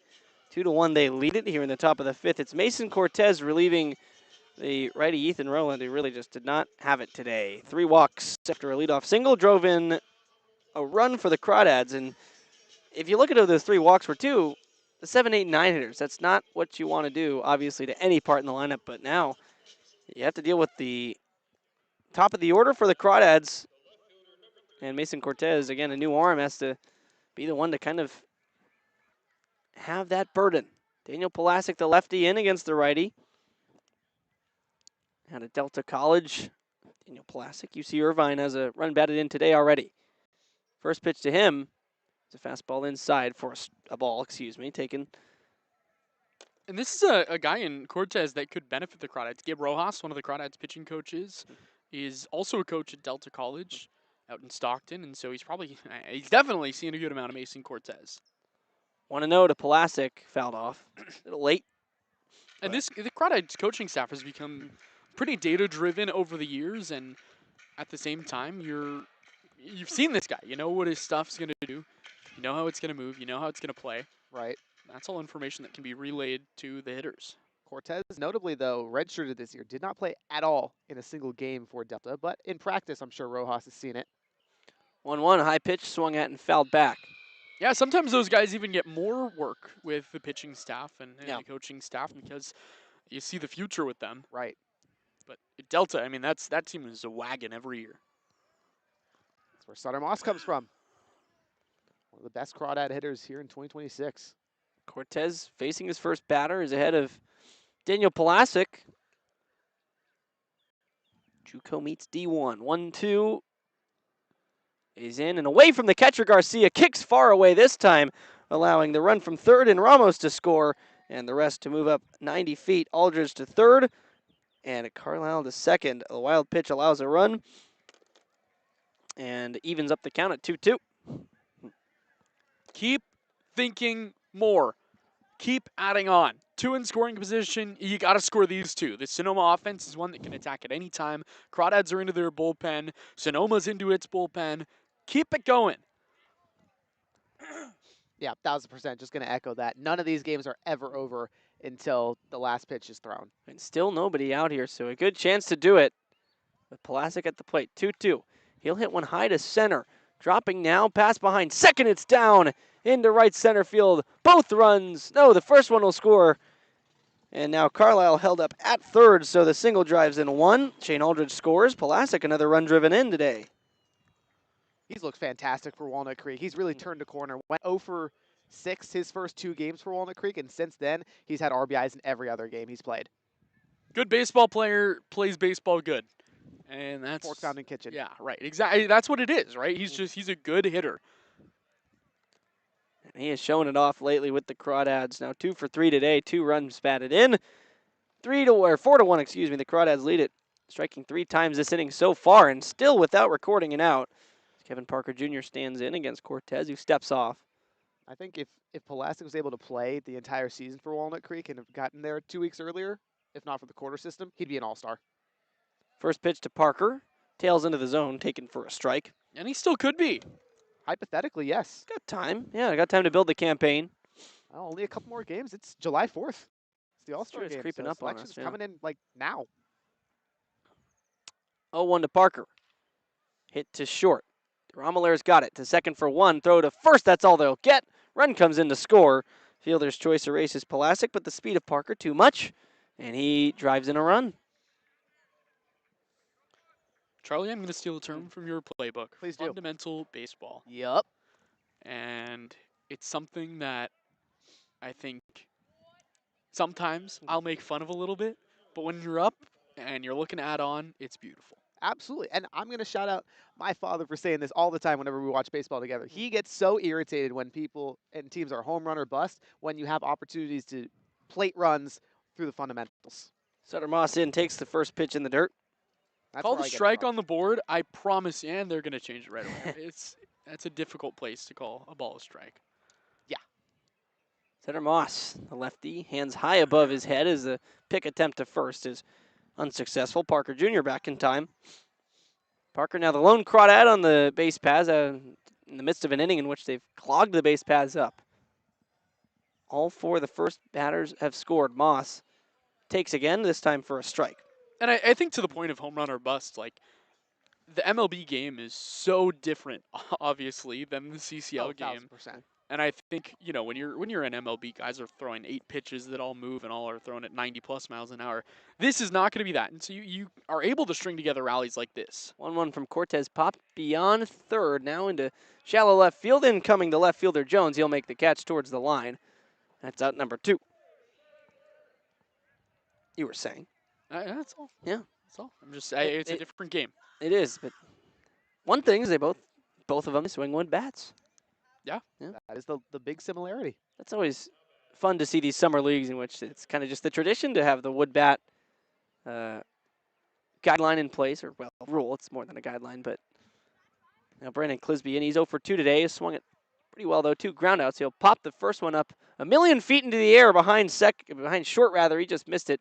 DeRamalaire a few steps into the outfield. Will squeeze it. So after the single to start Cortez's day, he gets 3 straight outs, but 4 runs do come in for Walnut Creek. 5-1, they lead it after 4.5.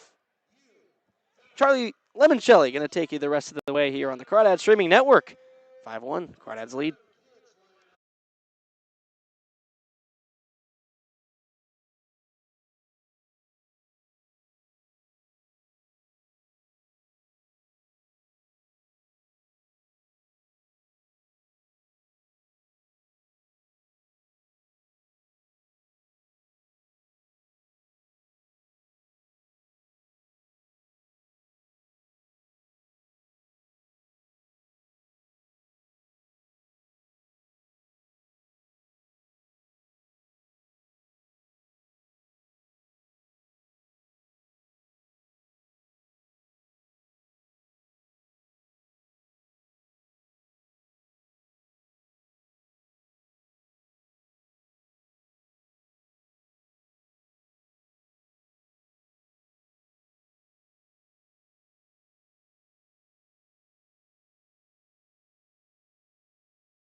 Bottom 5, the Crawdads all of a sudden lead by 4 to the Sonoma Stompers, but the home team a chance to eat into the lead. Paul Wheeler recorded the last out in the bottom of the 4th, got out of the bases loaded jam that the Crawdads worked into, and he faces the top of the Stomper order, Misael Uripero, Kays DeRamalaire, and Hunter Carlson. Uripero steps in, left side, lefty-lefty matchup. 2 lefties at the top of the order. First offering to Uripero, in there for a strike. Fastball inner third. And how about Paul Wheeler, Austin? Just a guy that's going to throw in the square.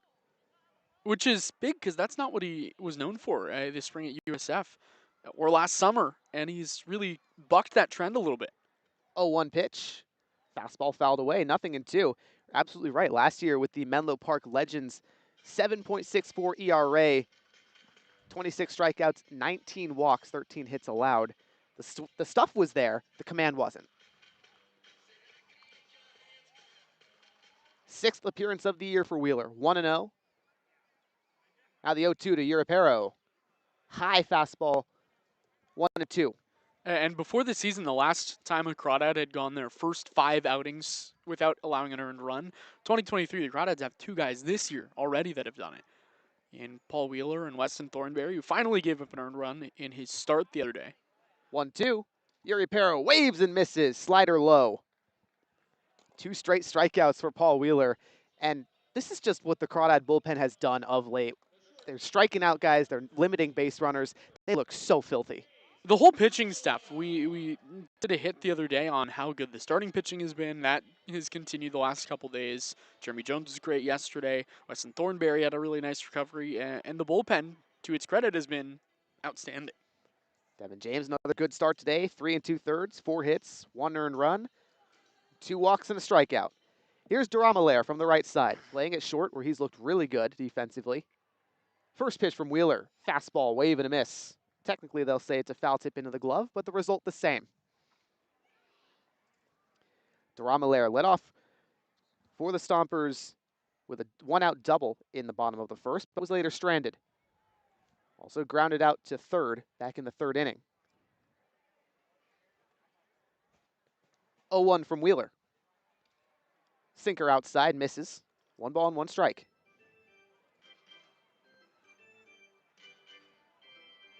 Duramalair undecided where he's going next. Pair of seasons at Santa Rosa Junior College. Combined 89 games played in 2 seasons. 1-1. Slider finds its way over the zone. 1 ball and 2 strikes to the Stomper shortstop.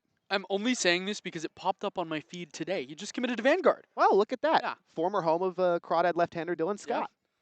Yeah. VU, go Lions. Go Lions. He's down 1-2 though to Wheeler. 1 out, no one on, bottom of the 5th. Lefty kicks and delivers. Slider line down the left field foul line, but out of play. Still 1-2. Who is that sprinting down the third baseline? Is that Carlos Hernandez? Very well. One of the could be. Crawdads was just hauling it over there. Duramalair with 2 strikes, trying to protect, get something going here.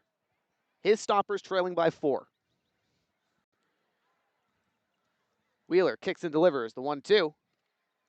Slider works too far inside. 2 balls and 2 strikes. The left-hander Wheeler, his last time out, picked up his first collegiate victory when the Crawdads won 12-6 over the Alameda Merchants on June 20th. Could be in line for another one should the lead hold. 2-2. Fouled back. Another off-speed pitch from Wheeler. It's just attacking. There's not much to say because he's just in and around the strike zone. And his stuff is incredible. Looking to be a high-leverage guy throughout the stretch for Walnut Creek. And I think he can parlay that into being a weekend starter at USF. It's a team that's lost a good amount of its pitching year over year, but he's a dude. 2-2 to Duramalair. Fastball outside, full count. Crawdad middle infield playing towards the outfield grass. Parker Jr. and Cam Taylor at the corners playing at mid-dirt level. Outfield, straight away. Payoff to Duramalair. Fastball hit high in the air towards shallow left. Parker Jr. back from short, makes the grab.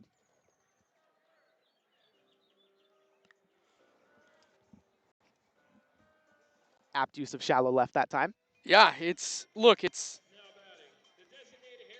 I don't really have anything to say.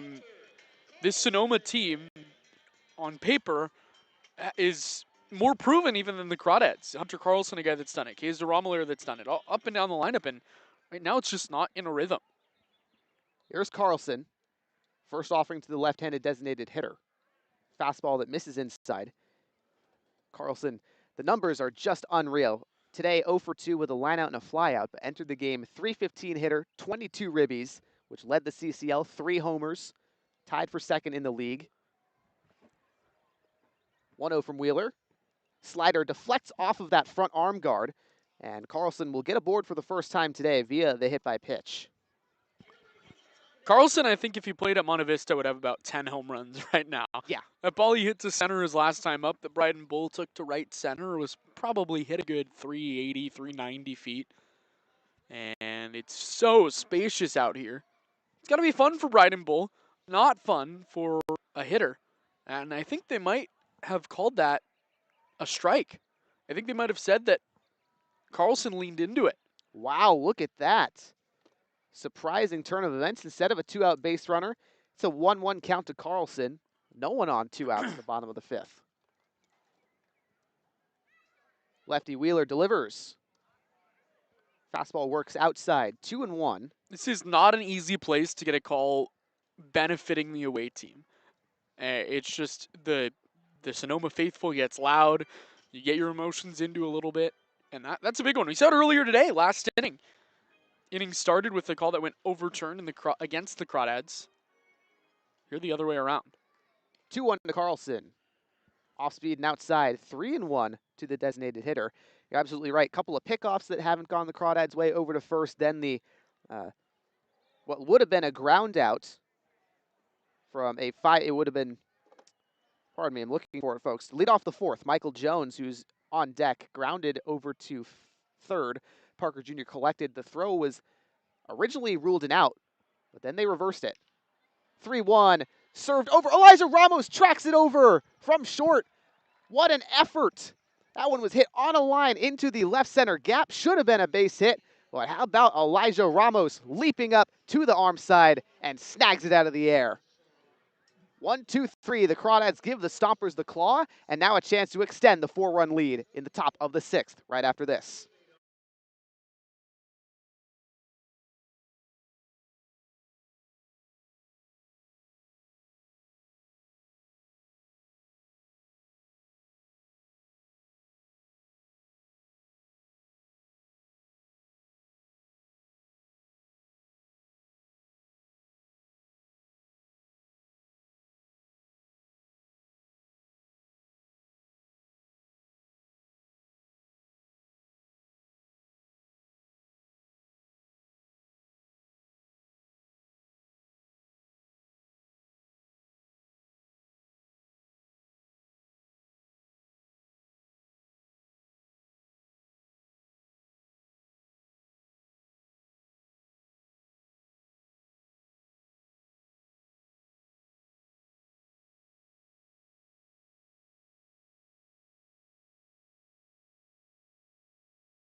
Top of the 6th. Walnut Creek leads 5-1 over the Sonoma Stompers here at Arnold Field in Northern California.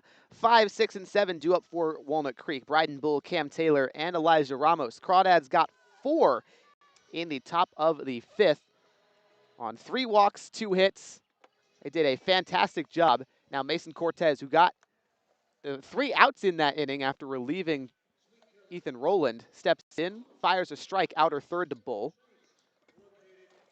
0-1 to the Crawdads center fielder. Bull hit a single in the 2nd inning, the first of the game for Walnut Creek, then struck out. 0-1, off speed and not close inside. 1 ball and 1 strike to Bull, who hit his 3rd homer of the year yesterday. Absolutely mashed it over the right field wall in San Bruno. 1-1 to the tall left-hander. Off speed and low. Crawdads, a 9-game winning streak. Beat San Francisco, the Seagulls, 4-1 last night at their home park in San Bruno. Bit of a pitcher's duel, that one. 2-1 to Bull. Hard hit on the ground. Over to second base. Yuri Perro has trouble with it, picks it up, and then fires to the bag in time. Bull retired on 4 pitches. Longest winning streak in Crawdad history right now. That it is. Looking to extend it to 10. Something that's never been done before. 1 out, no one on in the top of the 6th for Cam Taylor. And once you're already in the history-making area, you just continue to make history if you keep winning. And then the pressure to keep it going gets a little lower. You play a little looser. You never, of course, want to lose, but then losing it doesn't feel quite as bad. Taylor, last time up, hit a single into right. His first hit of 2026, and he takes a fastball high. This is a place, though, where... Oh, my bad. You're all good. Go ahead. I mean, this is a place where history has kind of gone to die the last couple of years.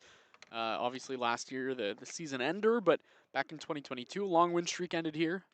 1-0, wave and a miss. Taylor out in front of the off-speed pitch. And then in 2023, that horrible series at the end of the season where the Crawdads needed to win 2 of 3 against what was a not great Sonoma team, dropped 2 of 3 and ended up being the 2 seed in the north instead of the 1 seed. 1-1, Taylor takes changeup in the dirt. So Sonoma has not been kind to Walnut Creek. That's the bottom line. They started CCL play here on June 5th. They lost 6-4 against these very Stompers at the beginning of the season. 1-1 the season series after an 8-2 victory at Monte Vista. 2-1 to Taylor. Big hack, swings through a fastball. And I'll say, while Wine Country maybe hasn't been too nice to the Crawdads recently, this ballpark specifically, it's a nice place to catch a game. I was just walking around, filling up all our water bottles, but man, I mean, just so much life around this ballpark. A lot of good area for socialization, for 2-2 to Taylor. Hard hit over to first. Keys gives way to Yuri Pero. He collects and fires for the out. So 2 4-3 putouts on the ground to start the top of the 6th for Sonoma defensively. I was going to say some area for recreation as well, but man, I mean, it's a fun place to catch a ball game. So Crawdads trying to provide some, trying to just make the enjoyment of Stompers fans at a bit of a lower level today. Trying to stomp them out, huh? Perhaps. Yeah. 5-1 lead, 2 outs, top of the 6th. No one on for Ramos. Cortez kicks and fires. Hit on the ground to third. Heredia collects his throw across the diamond into the outstretched glove of Keys. Plenty of time. The Crawdads go down 1-2-3 this time. We'll take a break. Home half of the 6th. Stompers still trail by 4.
Bottom 6, the Stompers trail by 4, and it's Jones, Heredia, and Keys a chance to eat into the lead. Paul Wheeler has gone an inning and a third already, went 1-2-3 in the bottom of the 5th. Now he faces 2 righties and a lefty. Keys in the hole, the left-hander. Jones comes up, he grounded over to third base his last time up in the 4th, reached on the throwing error. He's 0 for 2 though today. Wheeler turns and delivers. Fastball outside, sinker that just runs away a little bit. 1-0 to the Stomper left fielder. Bit of a new test for Paul Wheeler going a little deeper into this game. We've mostly seen him as a 1-ish inning guy. Has not gone 2 innings yet this season. 0-1, popped up very high. Third base side, now trailing behind home plate over Clisby, and he makes the catch. Wow, looking like an outfielder over there, tracking it from the catcher position. Only difference, got to get out of the squat, pop up, but yeah, the rep in left field yesterday, maybe paying dividends to today. Certainly looked good after starting in left yesterday. Just a lanky build, a little more of an outfielder you would guess if you didn't know him at all, just based on looking at him. But tracked that ball really well behind the dish. Anyways, no one out, one down. Heredia, the third baseman, up. 2 for 2 with a pair of singles. Wheeler kicks and fires. Slider outer third, called a strike. Yuck. Put it there again. I mean, there's nothing you can do about it. Infield playing straight up, but the middle is deep. 0-1. Similar pitch, similar spot. Misses a bit high this time. Yeah, successfully went with the fastball, kind of right off where the slider started its breaking point from last pitch. So really nice job of Heredia to lay off. Nice tunneling by Wheeler as well. 1-1 to the Stomper third baseman. Popped up, other side of the infield. Clisby over towards first base. And it drops in between Clisby, Wheeler, and Cam Taylor, who was over from first. Nobody had a good read on it. Does anyone have like Paul Wheeler's outfield stats from high school? Because he's aggressive off the bump going over there. He looks like he wants the ball as a pitcher, which usually you don't, and you're kind of taught not to. I don't think he cares about that. He's a bellboy. Bellarmine College Preparatory. He's played everywhere in high school. Left-hander warming up for Sonoma. 1-2 the count to Heredia. Wheeler's offering. Two-seamer misses high and away. 2 balls and 2 strikes. When I was in high school and I would pitch, I would like to take charge on the mound because, well, so you're like the only good player on your team. Exactly. It would mean that one less trustable defender on the infield was out there. So I had to go and kind of call my own number sometimes. 2-2 Heredia off the end of the bat, fouled towards the first base side and into the Stomper bullpen. I think I've said this on the air before, but I was the opposite way where I would play first base, and you know you're taught as a pitcher to not go for it. I was so awful on balls hit over my head that the coaches told the pitchers that they needed to go on anything hit to the right side. 2-2 again, wave and a miss. How about the slider low in the zone? Paul Wheeler picks up his 4th K of the day. Just a nasty time to break off the off speed. That was just filthy, breaking below the zone. Man, yeah, now one per inning, and in this 3 innings are now what is it? 1 2/3 total. Full? 1 and 2 Two full. Yeah, Yeah, 2 two full. is 6 correct. outs. His first time this year going through, and pardon me, that was his 3rd strikeout. Now he'll face Keys with 2 outs.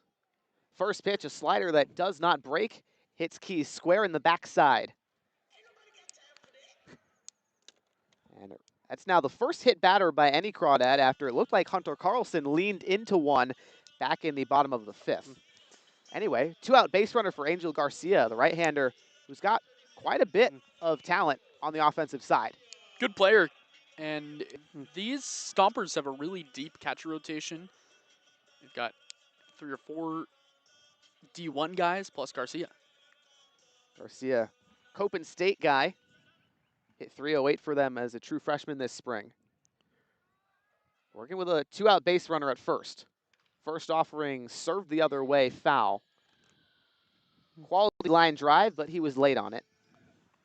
Hunter Carlson, obviously a catcher. Garcia is a catcher. They're going to have days where they put in 3 or 4 catchers in the lineup because those are 3 or 4 of their best hitters. Also Gage McCown and Andrew Bonfigli. My goat. 0-1 to Garcia. Fastball served the other way again, but well out of play. Nothing in 2. Austin, that's not too unfamiliar or dissimilar from a 2025 Oregon Duck team that we were kind of familiar with. They'd be putting catchers at catcher, first base, left and right field at one point in the Nikolai, season. an Arizona State guy now. He was Up. good hitter against lefties. Wheeler with 2 outs, looking for a put away. 0-2 to Garcia, slider at the knees, called strike 3. There's the 4th of today for Paul Wheeler. 2 looking, 2 swinging. And how about that? 2 1/3 from Paul Wheeler. Just 1 run on the day for the Stompers. Top of the 7th we go. Crawdads trying to tack on some more to the lead.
Top of the 7th, the Stompers call to the bullpen, trailing by 4 against the Crawdads, who are back up to bat. And they go to Justin Jones, the rising redshirt junior at Delta College. He's uncommitted where he's going next, but a guy that is a 3 times, 7 innings pitched this summer for Sonoma. 7.71 ERA with 2 starts, 2 walks, 5 strikeouts, 10 hits. He's from the Creek. That he is. He's a Walnut Creek native, went to Las Lomas High School, as did Alessandro Martinez, Crawdad right-hander. If we want a real poll, real Crawdads name poll, Diamond Loosely, a Las Lomas High School product and There you current go. state Nittany Lion. 8-9-1, due up for Walnut Creek in this inning. Aldridge, Carlisle, and Pulasic, 2 lefties and a righty. Aldridge 0 for 1, walked in the 5th on 5 pitches, flew out on 1 pitch to right field in the 3rd. Riding a 3-game hitting streak, trying to keep that alive and extend it to 4.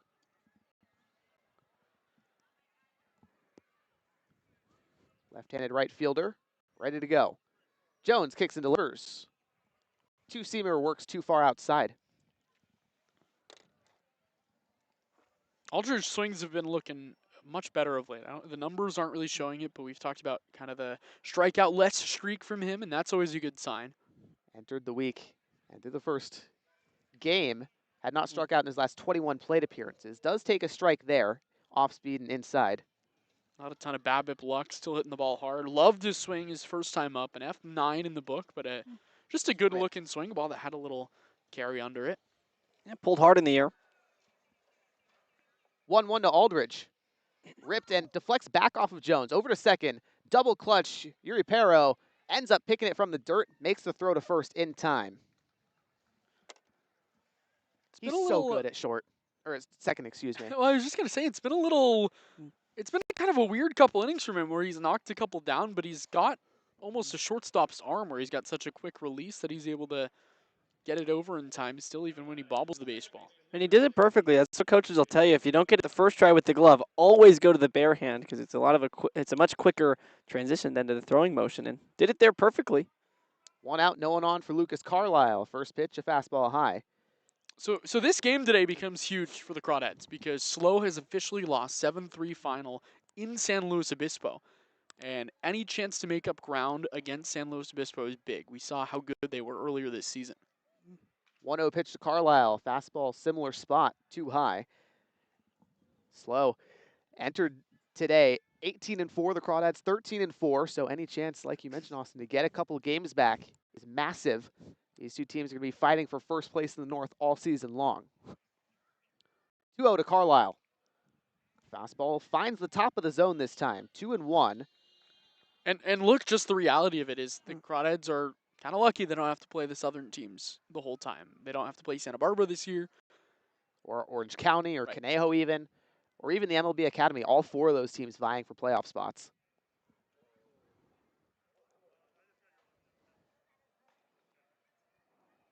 Jones winds and fires the 2-1. Fastball low and outside. Hitter friendly to Carlisle. Recorded a single and a stolen base in the 3rd. Also walked in a run with the bases loaded in the 5th. So Carlisle today, his first hit as a Crawdad, his first RBI as a Crawdad, and his first stolen base as a Crawdad. And run scored. And 2 of run them. scored. There you go, Harry. Now just looking for his first extra base hit. 3-1. Heater inside. 5-pitch walk to Lucas Carlisle. And he was pretty vocal in the dugout yesterday after his at-bats, after making plays in the field, just about how the infield was playing a little bit on the dirt at San Bruno Park, as well as what the pitches were looking like coming in for the different arms that he faced. So at the bottom of the order, just kind of helping relay the information, as well as that, just getting familiar with his new teammates as well, trying to make his voice known. So far, finding some chemistry, and the on-field play coming as well. Lineup turns anew. Here's Pulasic at the top of the order. From the left side, Jones the righty out of the stretch. Fastball misses the outer 3rd. 1 ball and no strikes. Daniel Pulasic, 2 for 3 with a pair of RBI singles. Early contender for player of the game for Walnut Creek. Yeah, he maybe will be in attendance at the Peasant and the Pear soon. Potentially so. Might have to be. Jones, the 1-0. Breaking ball served the other way into left field. Jones tracking over towards the foul line, makes the grab. Now 2 outs in the top of the 7th. Parker Jr. to the dish with Carlisle at first. Gosh, and I don't know about you guys, but from this vantage point, it always seems like any ball out to left is kind of going way foul, but they've been in play. And, I mean, that was a fairly routine play for Jones out there, too, so I've been tricked by it. It's your first time out here. Just a little bit, yeah. Down left center, figuring out the different reads. It's a different view today. I like catching a game from kind of the high home camera angle, though. Or the center field into home, rather. First pitch to Parker Jr. Off speed and high. Yeah, Ball, Kruk no and strikes. Kipe used to call games out here every now and then for the Giants. And, you know, they call us the Kruk and Kipe and Austin of the CCL North. Yeah, something like that. There we go. Parker Jr. 0 for 3. Pair of strikeouts and a fielder's choice RBI in the 5th. As the last run driven in for Walnut Creek today. 1-0. Fastball up and away. You like that one, huh? Apparently Harry did. We have a lot of fun here, folks, if you couldn't tell. This 3-man booth is just too much fun. We try to do it as much as we can on away games because we love it. 2-0 to Parker Jr. Off speed. Finds its way into the top of the zone, courtesy of Garcia with the frame. Brought it down. Did so well. One of the things past just the offensive thing about the catchers that we're talking about in the bottom of the 6th is the defense. You learn a lot. They're all strong back there, and they're all fresh. They can rotate. 2-1. Heater at the knees. 2 strikes now to Parker Jr. And KPJ, 17 strikeouts through 18 games in CCL play now for Walnut Creek. But a guy that's been really hot over the last 2 weeks has turned a corner. Had a 3 multi-hit game effort a couple days ago. Runner goes, pitches high, and the throw high as well. Lucas Carlisle, his 2nd stolen base of the season and the game. Look, he's wearing number 16. He's stealing bases. He's taking walks. He's getting knocks. He's driving and runs. Basically Peyton Rolls. It's what it is. And look, Peyton Rolls was just so incredible the 2.5 weeks he was here with Walnut Creek. It's not an easy guy to replace, but Carlisle's been exceptional today. Absolutely. Plus, excellent defense at second. Jones, the payoff home to Parker Jr. Wave and a miss. Parker Jr. down on strikes for the 3rd time swinging today. Take a break. Crawdads still lead by 4 heading into the bottom of the 7th.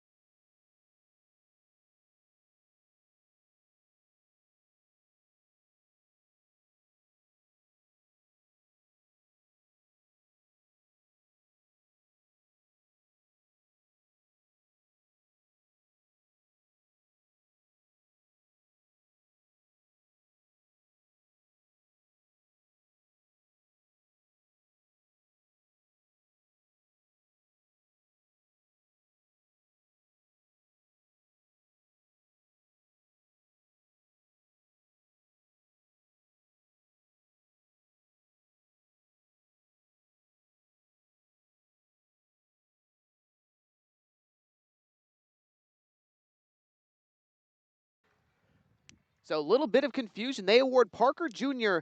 first base on catcher's interference instead of the strikeout. Wow. So the inning continues. 2 2-out base runners for Walnut Creek. Carlisle to second, Parker Jr. to first, and the big swing and Sutter Moss from the left side. Working with an RBI chance now. 5-1 Walnut Creek leads here in the top of the 7th. A couple of overturned calls today. First time I've really ever seen it here. No replay, obviously, in the CCL, but man, the crew is on it, I guess. Jones dishes off speed and low.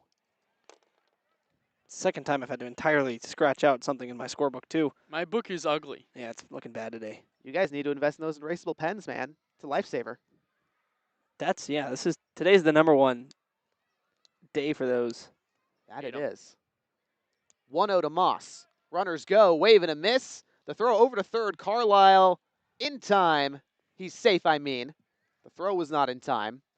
Double steal for both Carlisle and Parker Jr. Stolen base number 12 for KP. He now leads the CCL, That's big time. tied with Peyton Rolls. That's number 60 and 61, too, for the Crawdads. They get over the 60 steal threshold. They're in, So fantastic. came into today third. Helps in the them create CCL. runs. 1-1 to Moss. Breaking ball high, outer third, called a strike. 1-2 count to Moss. He's 0 for 3 today. Grounded out in the first, struck out swinging in the fourth, then flew out to left field in the fifth. Guy who's on a 5-game hit streak was player of the game on June 25th with a homer, a single, and 3 ribbies. 1-2, check swing, bounced over to second. Duramalare charged at it from short, fielded it, no, he missed, and then Uripero collected, made no throw. Moss is safe at first.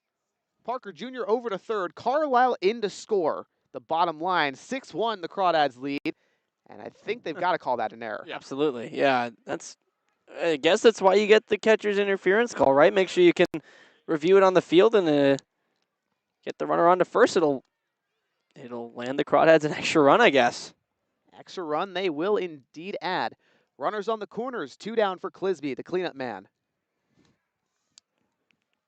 Clisby 0 for 3 as well. First pitch, fastball elevated, wave and a miss. Wow. Wow. Action-packed. Weird game. Very weird. Absolutely. Nothing normal has ever happened at Arnold Field. Correct. 0-1 to Clisby. Fastball elevated again. Same result, swing and a miss. Jones just looking for a put away. He had it. And that's had the it. worst part. Is he? I feel for him. He should have been out of the inning. And he goes catcher's interference instead of a strikeout. E6 instead of a putout.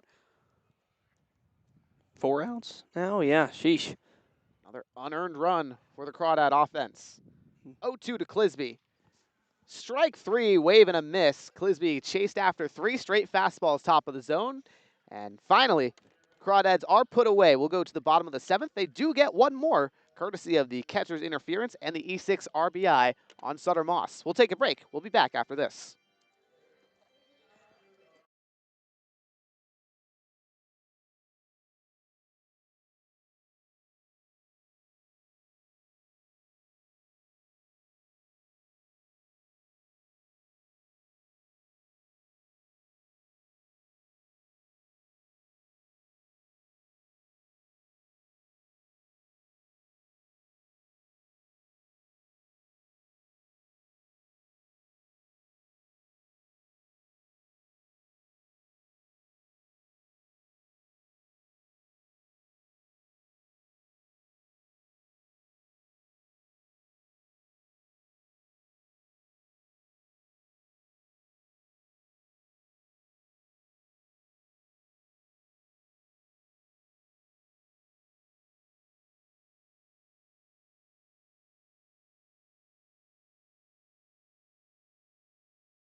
Bottom of the 7th, Crawdads added one more in the top half. 6-1 lead they have. And they go to the bullpen. The big right-hander, Wade Mounts, out of San Jose State, gets the call. They'll face Sebastiani, Taylor, and Uripero. And Duramalaire, potentially the 4th guy they'll see. Either way, confusing last inning. 2 errors allowed a run to come across for Walnut Creek in the last half. Craziness. So 6 runs on 5 hits and 3 errors for Walnut Creek. And then for Sonoma, 1 run on 4 hits and 3 errors. Pardon me, everyone. This is one of the weirdest games I've seen. Look, I've been here a while. I've been in this org too long. Understatement of the year. This is one of the weirdest games I've ever seen. Certainly been interesting. Sebastiani from the right side. 0 for 2 with a pair of strikeouts. One looking, one swinging. Mounts looking to get things going. This will be his third appearance for Walnut Creek this summer. He's gone 2 innings, 6 hits, 4 earned runs. No strikeouts, no walks. And the first offering to Sebastiani, well high. 1 ball and no strikes. Back-to-back bellboys that have come in for the Crawdads. Paul Wheeler, Wade Mounts, both Bellarmine College Preparatory graduates. Go Bells. South Bay guys, and now Clisby's going to go and have a chat with Mounts before the 1-0 delivery. Trying to get back on the same page. Mounts, a guy who in high school really flashed with Bellarmine, was highly graded according to Perfect Game, 9.5 at one point, committed to Arkansas, and then that commitment kind of fell apart, chose San Jose State, where he hasn't pitched a whole lot. Just 4 career appearances for the Spartans. He's dealt with a lot of injuries. So talented. They don't build guys that are guys with his build, I should say, don't grow on trees. No, not at all. 6'7", 260-pounder. 1-0 delivery. Fastball, inner third, called a strike. 1-1 now to Sebastiani. Mounts, closed off stance, kicks and delivers. Heater misses low and away. The more I learn about Bellarmine and the guys that go there, the more impressed I am. The more guys I see in the CCL, because it's kind of, I think, known as 2-1, grounded softly over to short. Ramos collects, and then he loses it on the transfer. E6 allows Sebastiani to get aboard for the first time today. what I was gonna say is that league is really, really strong, and Bell isn't really known for baseball as much as some of the other schools, I should say. But to that play, I've heard a lot about how the infield plays here at Arnold, and not a lot of good. And you saw it there, just a ball that eats up Elijah Ramos. He's so sure-handed usually. Chase Taylor steps in, squares bunt, pulls it back, inside fastball. I will say that kind of seems to be the trend around the north a little bit. Like Monte Vista, you get pretty pure hops, unless it's off the lip of the infield. But San Bruno we saw yesterday, it's always a mystery where that ball is going to bounce. 1-0 from Mounts out of the stretch. Off speed, misses inside. And if you're Mounts right now, this is a big at bat, because you made the good pitch the first at bat to Sebastiani. Should have had out number 1. Now it becomes a mental game. How do you lock back in? 5-run lead, a little bit of a cushion, but a chance for Sonoma to get back into the game. 2-0 from the right-hander. Change up inside. 3-0 to Chase Taylor. 1 for 2. RBI single in the second. Plated the lone run of the day for Sonoma. Also struck out looking in the fourth. 3-0. Fastball yanked inside. A 4-pitch walk. And now 2 base runners, no one out. Bottom of the 7th. Just the third walk issued today by Crawdad pitching. It's been another great day for this Walnut Creek pitching staff. And again, it becomes a mental game now. And it does, especially with the top of the order due up for Sonoma. Now Crawdad pitching staff's going to go and have a chat with Wade Mounts and the rest of the infield. Sam Johnston getting loose in the Walnut Creek bullpen. That Sam Johnston could be ready to go. Short leash for Walnut Creek potentially. As Eric Robles, one of the assistant coaches for Walnut Creek, having a chat with Mounts.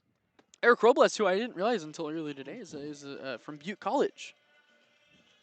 Shout out Butte College. Roadrunners, similar to one Elijah Ramos, committed to Cal State Bakersfield. And Butte played the Crawdads incredibly tough this season. Pinch hitter for Yuri Pero. Bryson Ayala gets the call. And I should say, played West Valley very tough this season. Ayala, right-handed hitter. Normally plays infield. First pitch from Mounts. Fastball low and outside. 1-0. Kind of interesting to take Uri Pero out in this spot. He's a guy that is a really good hitter for this team. Ayala, someone who you'll usually see slot deeper into the lineup. Mounts brings the 1-0 home. Off speed and low. 2 balls and no strikes to Ayala. Ayala enters this game his 20th pardon me, his 14th for Sonoma. 143 hitter, 6 hits, 4 ribbies, 5 walks to 15 strikeouts. 2 on, no one out. Mounts the 2-0 home. Yanked outside again, off speed. 7 in a row. I mean, pinch hitter, leadoff hitter, whoever it is, the sign is probably going to be the same. Take till you get something to hit. Mounts is just not making these guys swing right now. Crawdads not a comfortable enough lead to let him try and ride this out. Right-hander kicks and delivers 3-0. Outer third fastball for a strike this time. Now if your Mounts are kind of praying that Ayala swings at one and you have enough movement to induce a ground ball. Don't want to get to Carlson, who's 2 batters away with a couple on. 3-1. Check swing, slider, low outside corner, called a strike. And now a full count to Ayala. What a pitch. Sebastiani at second, Taylor at first, both lots of speed. Payoff from Mounts. Fastball outer third, served into right field. Aldridge tracks back, makes the catch. Sebastiani tagging from second, the throw to third. Dribbles into Parker Jr. Sebastiani safe standing up. That's a real big pitch. I mean, just getting that out. The runner going from second to third, yeah, you can live with that. If you're Wade Mounts, you got a 5-run cushion. That run comes in, not a big deal. So just a good job to get one on the board for a guy who was struggling to throw strikes merely just 3 pitches ago, but then 3 straight strikes. Gets the first out, so now you're 1 pitch away.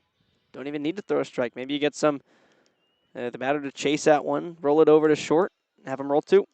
Runners on the corners, 1 down, bottom of the 7th. Kays Duramalair at the dish, the shortstop. Looking for his second hit, had a double in the first. First offering from Mounts. Fastball top of the zone, strike number 1. And all of a sudden, looks like Wade Mounts starting to find the zone. Great stuff. Been up in the zone a lot. Obviously a little more of a fly ball pitcher, but he got that grounder to Ramos to start the inning. Another one like that could end the inning. 0-1. Breaking ball hit high in the air, deep to left. Pulasic moves backwards at first, tracks under it, makes the catch. Now the throw, laser beam. Won't get Sebastiani. He tags from third and scores. Sack fly for Duramalair. And Crawdad's defense really looked like they were just willing to let that run come in, just like we said, you know. Gets the out. That's what matters most. Still a 4-run cushion, 6-2. Yeah, so what? You're more than willing to give up an out there for a run. 4-run cushion, keep it going, and you clear 1 base runner for Carlson, who's the most dangerous guy in this order. Taylor, the lone base runner at first. Hunter Carlson, the DH, looking for his first hit today for the Stompers. First offering, fastball low inside. 1 ball, no strikes. And you cannot give way here if you're Wade Mounts. You got out of that little pickle, you're still not out of the inning. And this part of the order is the most dangerous for Sonoma as well, especially Carlson. Mounts, pick back to first. They catch Taylor in a pickle now. Ramos over to Taylor at first. Now Taylor back to Carlisle, who is covering at second. He gets it, puts the tag to Taylor. And how about that? The pickoff to get Chase Taylor. Will resume the next inning with Carlson at the dish. But Walnut Creek escapes the jam. Just 1 comes across. We'll take a break. Top of the 8th we go.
Top of the 8th. Stompers got one back in the bottom of the 7th. Bryson Ayala came in to pinch hit for Misael Urapera, the second baseman. Ayala will go to short, and Kays Ramalare, will go to second in place of Urapera. Anyways, Justin Jones still on the hill, came in for the top of the 7th, did a solid job. Had an unearned run to his tally on 2 errors defensively from his team. Now he'll face Bull, Taylor, and Ramos. 5, 6, and 7 for the Crawdads. Bull, 1 for 3, a single, a strikeout, and a ground out to second.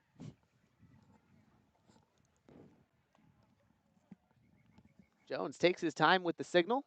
Now has it here. Winds and delivers. Fastball lined the other way down the left field line. Out of play. Good swing. Love it. That is gorgeous from Bryden Bull. I mean, ball on the outer half, waits on it, lets it sit in the zone a little bit, and hits it hard. It's a strike. I get it. Now the 0-1 pitch to Bull. Wave and a miss. Change up low. I thought you were going to call him Brian Bull. Not my dad. Not your dad, Brian Ota. It's okay. I've hit the Braden today Yeah, well. off the start. Bull, a bit of a slump buster homer yesterday. Down 0-2 here. Jones turns and deals. Fastball high, gets it past Garcia. Oopsies. Left 1 the and hand. Left the hand a little too early. The look that you just gave straight towards home plate. Oh, I wish we had a camera and it was just faced right at Charlie, having to deal with me and Harry on the road. Deal with you two. I asked to have both of you on the broadcast. I don't know what we're talking about here, guys. Jones just overthrew that a bit. Just a little. Tried to throw it too hard. Just a bit outside. 1-2 to Bull. Hit hard on the ground to second. Ramalare collects, takes his time, lazy throw over to first. Gets the out, and now Bull has grounded out to second twice today. Hit it hard. Yeah, it was That's a all you can ask of him. pretty swazzy throw, too. I mean, DeRomalar just up with it, kind of lobbed over a sidearm before his first baseman Keys. It even turned back to see the ball, kind of like a quarterback throwing with expectance to a receiver. Turning around, ball's right there. 1 out, no one on for Taylor in the top of the 8th. Taylor's 1 for 3. First pitch from Jones. Breaking ball outside. Well, the biggest thing right now is Cam Taylor, who was the beer batter today. Wine batter? Beer batter Yeah, has something. not struck out. Has not struck out. So beer has not Good. been half price for the fans here at Sonoma. Taylor singled in the 5th, reached second on an E9 on the same play. Hits this one high in the air to left. Back is Heredia into foul territory and makes the catch over by third. Though he still avoids the strikeout. I'll say just as Riley Winchell did yesterday, too. He was the hot dog batter at San Bruno Park. He didn't strike out, so no free hot dogs. No free concessions. Yeah, today, for fans in the last 2 away games for Walnut Creek. That's good. Make away teams unhappy. There you Or go. make home teams unhappy, I should say. That's what the Crawdads like to do. 2 outs, no one on for Ramos in the top of the 8th. Jones in a groove. First pitch to the righty. Fastball down the pipe. Strike number 1. Ramos 2 ground outs to third. Also walked in the 5th. Scored on a wild pitch in that inning.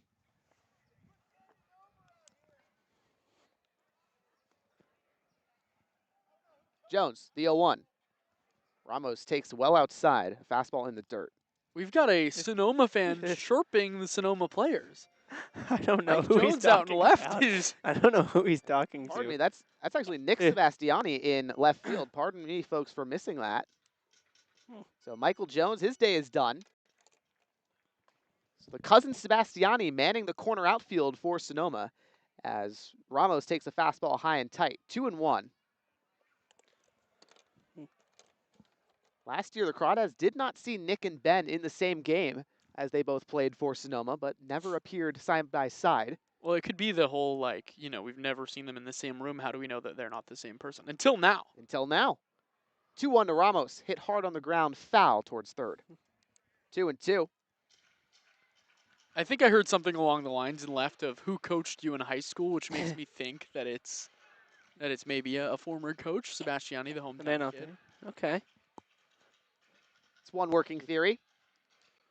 Deuce is wild. 2-2 to Ramos. 2 outs, no one on. Top of the 8th. Crawdads lead by 4. Jones kicks and fires. Breaking ball high and in. Full count. Ramos almost left the yard the last time we were here. Hit a ball out to left. Had That he some did. success so against his old team. One player of the game the last time these two teams played. Yeah, had a double and a single. A couple of RBIs. His first player of the game in the 2026 season. 3-2 bounced foul behind home. Still His only home run came against the Crawdads. I think it would be cool to have his second home run against his former team. absolutely would be somewhat karmic, if you will. Fate, perhaps. Nonetheless. Jones resets chest high.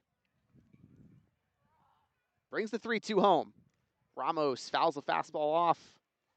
Deflects off of Garcia. But nonetheless, the Crawdad right-hander stays alive. And worth mentioning, not the last time he won player of the game against the Stompers, too. Correct, this Wednesday. yeah. 2 for 3, double, single, 2 RBIs. He's been a stomper killer, so to speak. Stomper. Stomper. There we go. I like that, gentlemen. Got the scoring started, really began the rallies in the 6th inning, then in the 7th, continued the rally that brought in 6 runs. 3-2 to the Stomper. Wave and a miss, fastball high. How about Justin Jones? 2 full innings of work now. Just the 1 unearned run. He looks really good right now. Stompers still trailing 4, trying to get that deficit even closer. To the bottom of the 8th we go right after this.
Bottom of the 8th, heart of the Stomper order due up, trailing by 4. Hunter Carlson, Nick Sebastiani in place of Michael Jones, and Mateo Heredia, 3, 4, and 5. Sam Johnston, right-hander from Cal Berkeley, making his 2nd appearance of the summer for Walnut Creek.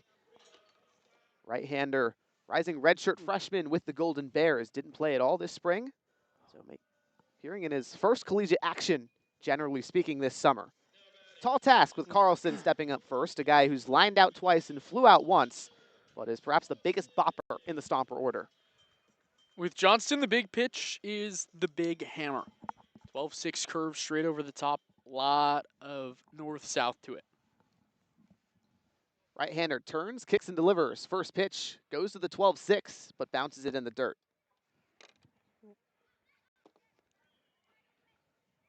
One and 0 to Carlson. Last 3 plate appearances now for Carlson. He's got a first pitch ball. 1-0 from Johnston. Fastball misses below the knees. 87-89 with the fastball.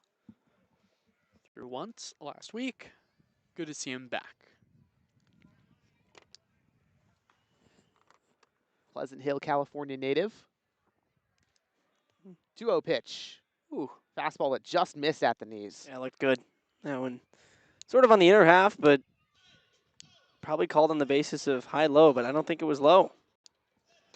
Hitter friendly to Carlson. Stompers just trying to get any offense they can. 3-0. Fastball down the pipe. 3-1. Johnston College Park High School in Pleasant Hill. 95 overall right-hander in the state of California, the high school class of 2025. His 3-1 pitch. Curveball misses the inner third, and Carlson's aboard for the first time today via the walk. That College Park High School is it's become a little bit of a powerhouse over the last couple of years. They're constantly churning out Division I talent, JC talent. Obviously, Johnston, one of them, a guy that is so highly regarded. Yeah, into the ACC. That's a darn good conference. I mean, it's just he's going to be getting such good experience over there too with some of the best. Johnston tries to pick off at first, but Carlson's safe. Don't even. It's now Nick Sebastiani at the dish for the first time today. The Crawdad killer ended their season a walk-off blast in 2025. First offering, curveball misses low in the dirt. But Carlson stays at first. Who's on the call for who's on play-by-play for that one? Casey. Do you remember how? Oh, we were so dejected. You could pull it up. It's still on the Crawdad YouTube. No, I'm so all right with. I don't want to hear it, Yeah. but we were both stunned. 1-0 to Sebastiani. Fastball high and outside. I think one of the things that you and Casey did extremely well that me and Carson did not do well is like not cried on air when Kept it a little more teams lost. A professional. little more professional. Carson and I played Linger by the I was Cranberries. going to say, he didn't also play, yeah. 2-0 to Sebastiani. Off speed misses low. Didn't play trademarked music. It is not royalty-free as far as my knowledge goes. 3-0 count, the second straight that Sam Johnston has pitched into here in his second appearance for Walnut Creek. Another throw to first. Taylor receives it first, but won't bother tagging Carlson. No action in the Walnut Creek bullpen yet. We'll see if that changes. Wouldn't be surprised if it does. 3-0. Sebastiani takes a get-me-over fastball top of the zone. Seems like Johnston as well, getting squeezed a little bit. That's kind of where he's going to have to be if he wants to call it strike. That one right there, but a lower part of the knee has not gotten the calls. Right-hander out of the stretch, 3-1. Hit hard the other way, foul territory down the right field side. It's like maybe a little stirring in the Crawdads bullpen. Full count to Sebastiani as Carlson has to trot back to first. He took a jump halfway to third. Sebastiani enters this game 200 hitter in 14 games of 2026, 19 strikeouts to 7 walks, 10 hits, 1 a homer. 3-2 from Johnston, 12-6 curveball in the dirt. Back-to-back walks to start the bottom of the 8th. And the Stompers within striking distance. Here comes the third baseman, Heredia. And, you know, that pitch 0-2 or 1-2 is a really, really good one. That just snapped down as kind of the last second. Looked like a fastball. But 3-2, you just run the risk of a guy saying, okay, if I see the curveball, I know I'm not going to swing at it with 3 balls. So lost it there. But still, I mean, shows off how good of a pitch it is. Clisby heads over to the mound, has a quick chat with Johnston on the hill. The right-hander, Jaden Ramos, warming up for Sonoma, ready to come into the game perhaps in the next half. Now, manager Brent Cummings out there for Walnut Creek to have a chat with Johnston. Hasn't called to the bullpen, probably just talking it out, how to approach the right-hander, Heredia. Pardon me, that's Gabe Rojas, one of the assistant coaches for Walnut Creek on the hill. And they're still talking over there. Infield has retreated. I think the message was something along the lines of this. Hey, Sam, ball in the square. Yeah. Got to get it out. Up 4, throw a strike.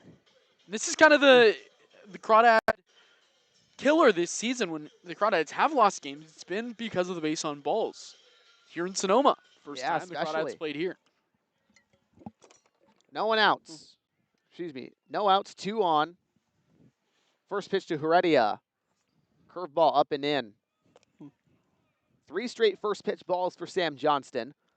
Carlson's at second, Sebastiani at first. 1-0 from Johnston. Curveball sits knee high, strike number 1. Jacob Coburn starting to throw for the Crawdads in their bullpen. He's been lights out for Walnut Creek when he's been playing. Apart from An outing here. yeah, an outing here, his tough one. He allowed 3 walks, a couple of earned runs. 1-1 from Johnston. Another curveball, misses low. Seems like the approach really is just if you see that curveball tumbling down hard, lay off of it. Do not swing. Make him come to you. So far, that approach has worked for the Stompers. Johnston, the 2-1. Fastball right past Heredia, wave and a miss. Yeah, I mean, that'll show you. That was a hard swing. You can almost feel the breeze from it all the way out here. And he got the fastball that he was waiting for. Middle infield playing deep. Carlisle shaded towards the second base bag. 2-2. Breaking ball at the knees. Called strike 3. Heredia down looking. Wow, all the Crawdads need is a ground ball to get out of the inning.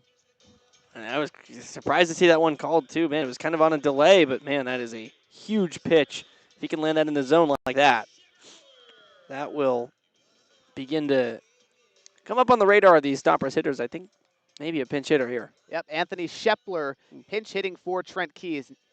Shepler, a natural first baseman, but another left-hander for Sonoma. Johnston, first pitch to Shepler. Curveball bounces, gets behind Clisby. Both runners advance, and that takes away the possibility of a double play. Ugh, and now, I would almost say you consider putting Shepler on, but you don't want to walk what would be the potential tying run to home plate. Slam range, yeah, don't want to put Especially with Garcia on deck, probably not. don't want to put the tying run at the plate. But the difference is this just becomes a strikeout situation. Got to punch him out. No fly Shepler. balls. Back in the left-handed batter's box. 2 RBI chance. 1-0 from Johnston. Fastball outside, gets away from Clisby for the second straight time. This might be Johnson's last batter.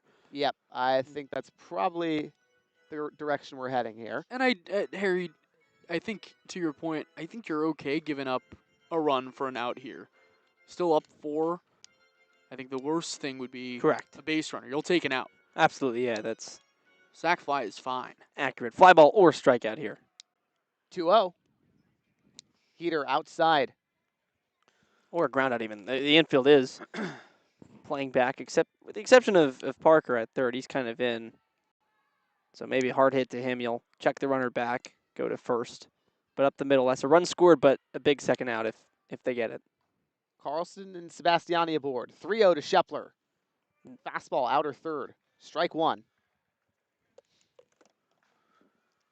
Hitter friendly to Shepler. Spent a year at Ohio State, transferred to San Jose State. Other way around. Yes, that's correct. Played in 30 games for San Jose State this spring. 3-1. Fastball fouled away, full count. All of a sudden, Johnston back into this at bat. You still have to challenge here. Can't walk the tying run to home plate. And again, the worst thing he does here is it's a home run, but still you'd get to reset after that. And it'd still be a 1-run lead. Johnston at the belt. His payoff home. Fastball outer third. And it misses. Ball 4. Bases loaded, 1 out for Angel Garcia, the catcher. There you go. This is a situation you dream of as a kid. Down 4, bases loaded, late in the game. Chance for Angel Garcia to really deliver here for the Stompers. And And Here it comes will Grant not Cummings. actually be Angel Garcia. Andrew yeah. Bonfigli gets the call as the pinch hitter. And it looks like Sam Johnston's day is done too. Brent Cummings, the head coach of the Crawdads, out from the dugout, and I think this is the right call. Yep, probably so. We'll take a break here on the Crawdad Streaming Network. We'll continue the bottom of the 8th right after this.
Bottom of the 8th, bases loaded. Out of the bullpen, the Crawdads go to Jacob Coburn. Sam Johnston, just 1/3 of an inning, 3 walks to load the bases, 1 strikeout.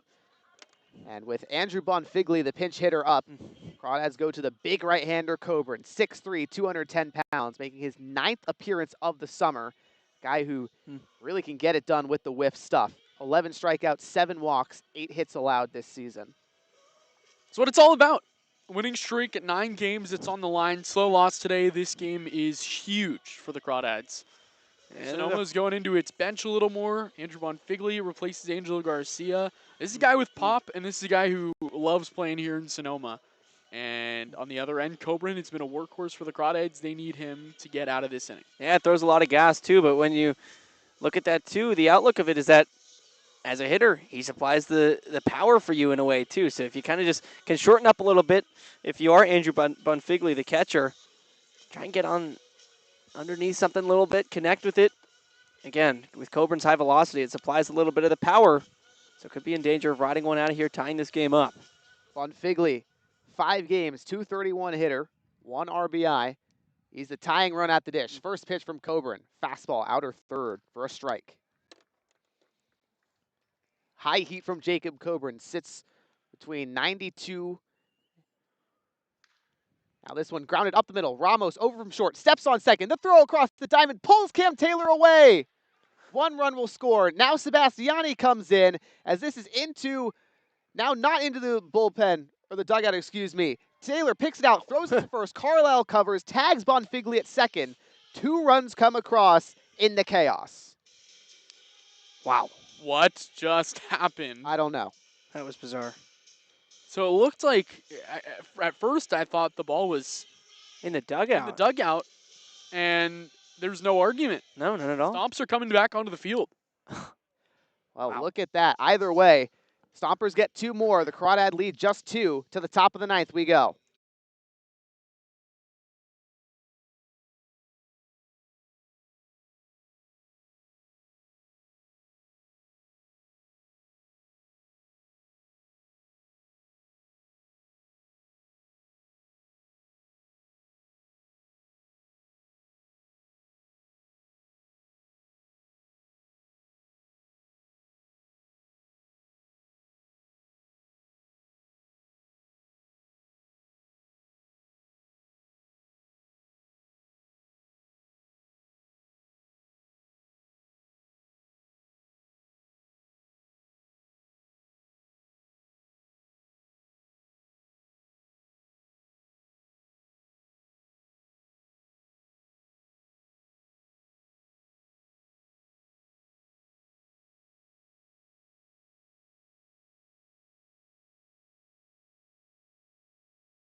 Top of the 9th, the plethora of defensive changes, which we'll get to in a minute, but the most important, Jaden Ramos, the right-hander, on to pitch for Sonoma. They now trail by just 2.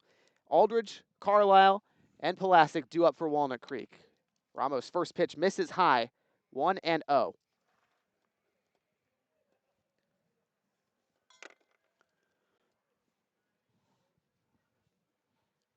Righty turns and delivers. Breaking ball, it misses below Aldridge's knees. Now for the Crawdads, it's about how can you respond. Bottom of the order's done a good job setting the table. See if they can do it one more time to try and neutralize those runs scored by the Stompers in the bottom of the 8th. 2-0 to Aldridge. Fastball upstairs and away.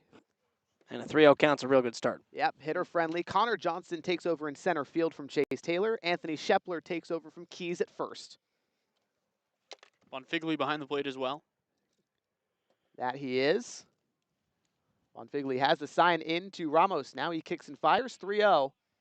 Outer third fastball. Strike number 1 in this at-bat. What a wild end to the bottom of the 8th. Absolutely. The pair of errors allow, or one error on the ground ball allows 2 to score. 3-1 pitch. Misses outside, and Aldridge works a leadoff walk for Walnut Creek. They try to add to the lead. Kind of need to add to the lead if you're the Crawdads right now. 2 walks on the game for Aldridge now, and Carlisle, another guy who has 2 walks, also a single. But Ramos, 3 2/3 pitched in 3 appearances for Sonoma. 1-0, ERA of 0.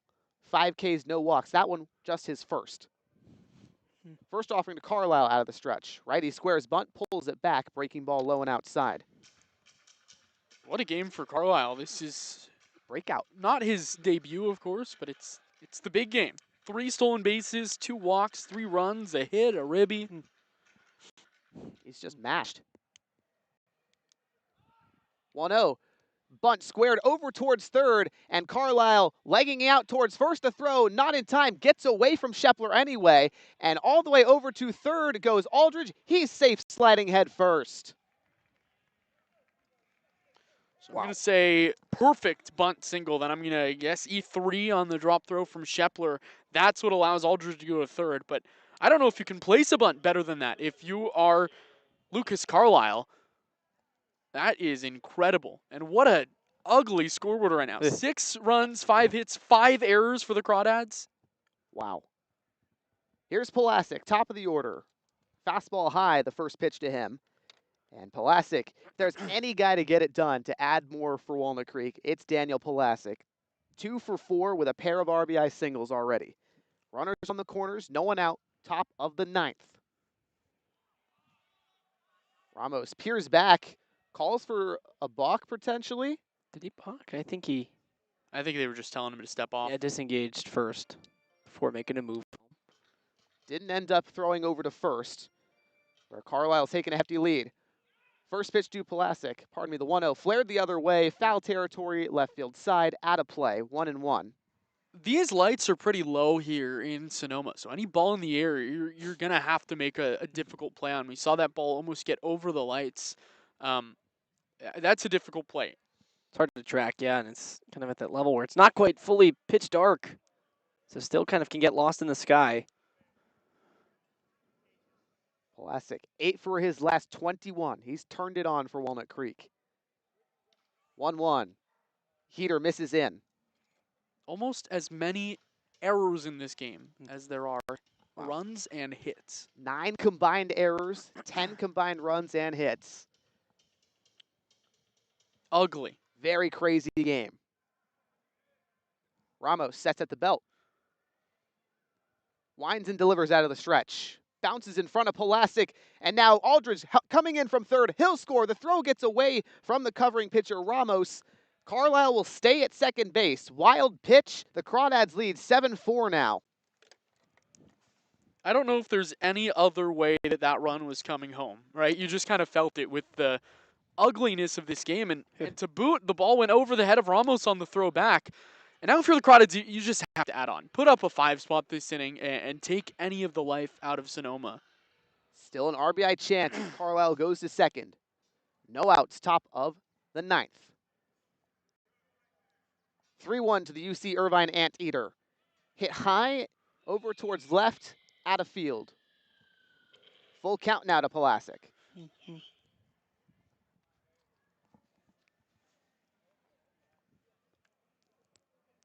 Pulasic and Wheeler, the 2 polling favorites for player of the game for Walnut Creek. Payoff from Ramos. Pulasic rips one on the ground over to Shepler at first. Off his glove, deflects away. Now Carlisle turning from third. He'll head in to score. 8-4, Walnut Creek leads, top of the ninth. I mean, what the heck is going on? Anything you haven't seen in a baseball game ever, it's happening today. I mean, that's just ridiculous. It's hard hit to first, but seemingly a routine play for Shepler. Kicks off his glove, kicks so far away, and you have the second baseman, DeRamalaire, as well, going over to try and make that play, so he's not over towards the bag, and it kicks away to the bag at second, making it a long run for Shepler, and the runner at third. Here's Never. Parker Jr. Pieces one into left, down the line, and it's in for extra bases. Pulaski heading to third, and he'll stop there. Big double with no one out for Parker Jr. 2 RBI chance now for Moss. I felt the whoosh of that ball from center field. My goodness. Turn on the track, man, for that one. All the talk of errors in this game, and have there been plenty. But that ball, I mean, that's a base hit if I've ever seen one. That ball was clobbered. Big time hit for Kevin Parker Jr., his first of the game. Here comes Moss, another guy seeking his first knock of the day. 0 for 4, and the first pitch to him misses. 1-0, Sutter Moss. Big swinging left-handed designated hitter for Walnut Creek. 10 errors in a game. Wow. 5 apiece between the Crawdads and the Stompers. 1-0. Moss takes a breaking ball low, and Ramos all of a sudden has lost his feel. And the Crawdads, we talk about when your ability to take advantage. The Crawdads opponents have made 2 or more errors in every game this season. That's unbelievable. It's not something you can force. 2-0. Moss fouls a fastball towards the screen. Stompers, a team that has been known to make errors this year. 32 entering today, second most in the CCL. And, I mean, also, with that, though, how about the base running for the Crawdads? I was going to say, in the midst of that Kevin Parker double, Carlisle never hesitated running around third after that ricochet off the first baseman. 2-1. Moss takes a big hack and misses. And all season long, they've been able to take the extra bases. I mean, it's a lineup up and down that's got speed. But especially with that, the bottom of this order has done such an excellent job of getting on and just causing problems on the base paths because they're all so quick. And it sets it up for the guys on top who can really put the ball in play. More guys with speed at the top 2. Pulaski at third, Parker Jr. at second. Ramos kicks and fires the 2-2. Moss takes a fastball outside, and the count is full. That throw back, Ramos just had to go full vert, jump. Dromalaire was sprinting in from deep second base trying to make a play. Just a comedy of errors in this game from both sides. Wacky night in Sonoma. 3-2 to Moss. Fouled off the end of the bat above the Crawdad dugout towards third. And right now, if you're the Crawdads hitters, hit the ball as high as you possibly can because it is going to be impossible. Low lights, almost a sunken diamond, Klein Field at sunken diamond field. It's crazy out there. Payoff again. Moss flares it over towards third. Heredia tracks over towards the foul line, makes the catch. First out in the top of the ninth. Ball didn't get lost there. That was the exact instance you're talking about, Austin, where it's just a low pop-up. That's what they need, right? I mean, that's the only way you can't get it lost in the lights. And that did, in fact, happen. That has happened before at Sunken Diamond, like you pointed out. And here, yeah, set up very similar. Still Pulaski at third and Parker Jr. at second. Now Clisby to the dish. First pitch from Ramos, breaking ball outside. What a game. I mean, I don't think we can say it enough. Just zany, if you will. 8-4, the Crawdads on top. They surrendered 2 in the bottom of the 8th. Looking to get a big cushion. 1-0. Slider misses. Yeah. And what's awesome about it, all the runs scored have been scored by the 6th and later batters for this Crawdad order. I was talking about the bottom of the order tasked with getting it started again and with the speed that they possess, and it's been the exact recipe you'd expect. 2-0 pitch to Clisby. Fastball low and away. They're getting on, and the top's driving them in. It's just exactly how the game of baseball, in a game that's been kind of a disgrace to the game of baseball, that's how the game should be played. And, well, you can take some type of optimistic approach to that. 3-0 to Clisby. Off speed, outer third. First strike of this at bat, and Brandon Clisby. 2 ground outs, a pop out, and a strikeout swinging. Boy, would he love his first hit right here and played a couple. I think he would. 7 would. hits on the season. 3-1. Takes a hack and misses. I mean, yesterday he was robbed of certainly extra bases, almost a home run in the short porch that is at San Bruno Park, and right. Let the fastball get deep, hard out to right. The right fielder kind of made a ridiculous circus catch, falling down back into the net that acts as a fence there. I think that ball might have been fouled back into Bonfigley. The home plate umpire went out and gave a little courtesy walk. Yeah. Bonfigley caught a piece of something, whether it was the ball or the bat. A little bit tough to tell from here. Either way, full count to Clisby. Bulls on deck. 1 out, 2 on in scoring position. Top of the 9th. Payoff pitch chopped up the middle. Base hit for Clisby. Pulasic scores. Parker Jr. rounds third. He'll score. 2 RBI base hit for Brandon Clisby. The catcher today for Walnut Creek makes it a 10-4 game in the top of the 9th. And they're just doing an excellent job of, again, answering to the 2 runs, scored in the bottom of the 8th, and sort of putting this one away. And, man, it's just continued to be an attack from the top of the order after the bottom set it up once again. A little bit of an exhale, huh? Yeah. Yeah, Crawdads can breathe again. Leading by 6. And they've got one of their best on the mound, too, Yeah, if Coburn goes for the next inning. Could try a 5-out save. Well, no save anymore. Either way, Bull steps in. Inner third fastball, strike number 1. Would still be a save for Coburn. When he inherited the game, it was a safe spot. It'll stay that way. Oh, look at that. Austin flexing his baseball knowledge on me. What's new? Hey. 0-1 to Bull. Big hack on the changeup. 0-2 now. I think I put something in the game notes the other day about how there are only like 20 players in Crawdad history with a save. Martinez got the 20th last night. Yeah, that's crazy. It is kind of unreal, especially considering the cardiac Crawdad history. Ramos in a little bit of a groove. 0-2 to Bull. Chop to third. Heredia backhand. Now fires across the diamond just in time. Clisby moves to second. Bull retired on his 3rd straight ground out today after a single in his first at-bat. Anyway, 2 down, RBI chance for Cam Taylor. And more importantly for these fans in Sonoma, they thought they weren't going to get to see him hit again. Yeah. Yeah, now there's a chance for a strikeout for the beer batter. I don't know if they have a cutoff here, though. It's the 9th inning usually. First pitch to Taylor, heater outside. Usually beer sales end after, what, the 7th inning? Some places. Exactly. We don't know the rules here at Sonoma, at least in that regard. Rules of baseball are obviously familiar. 1-0. Taylor takes a big hack, changeup outside. Are we calling this baseball still? Yes. 10 errors. There are 9 defenders, including a pitcher. The hitters are trying to hit a little white ball with a wooden bat. They just play the finish him sound. It's a 1-1 count. Yeah, that's kind of crazy. 1-1 to Taylor. Heater, low part of the zone, strike 2. Well, I'm just excited that they're playing it before the 3rd strike. I was thinking that Unlike earlier. Menlo Park. Menlo was after the strikeout and kind of a moot point.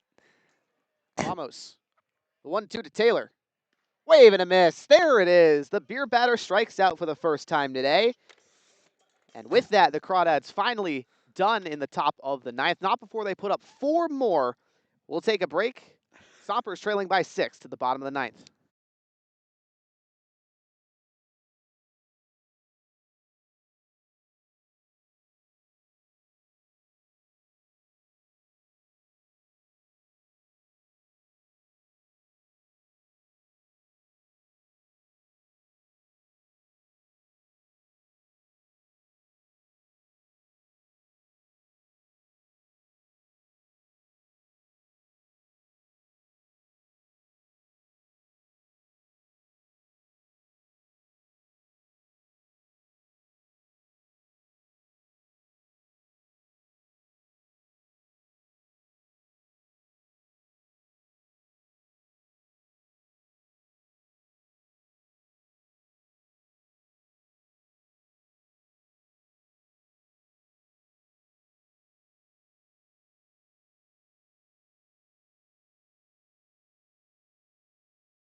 Bottom of the ninth, Sonoma now trails by 6. They got 2 back in the bottom of the 8th, but the Crawdads added 4 on 3 hits, an error, and 1 left aboard. Back in the top half of this frame, Ben Sebastiani, Connor Johnston, and Bryson Ayala.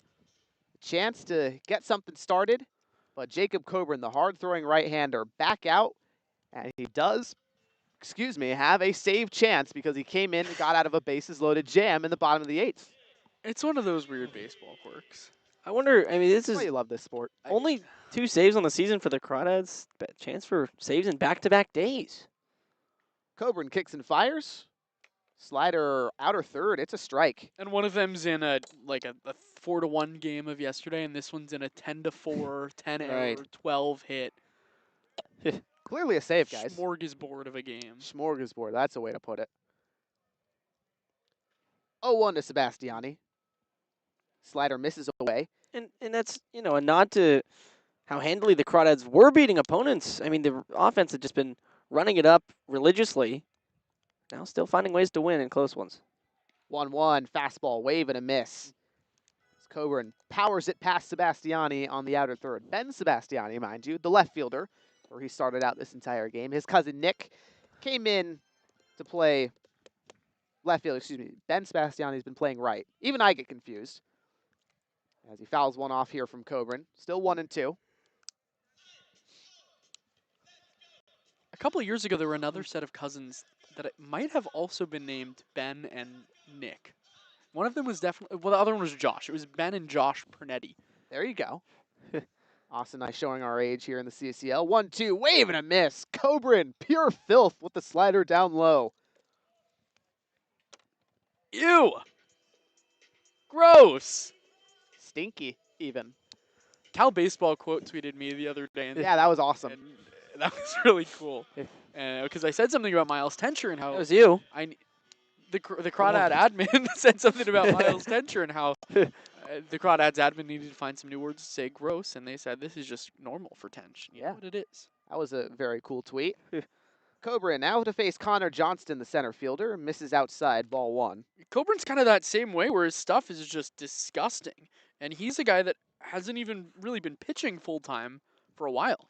1-0 fastball fouled away, hits awkwardly off of the screen and deflects into the stands behind third base.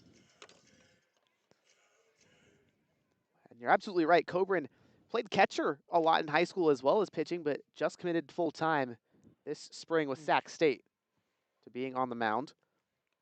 Sky's the limit for him. 1-1. Two-seamer away. Well, we talk about which Crawdad has the highest pro potential.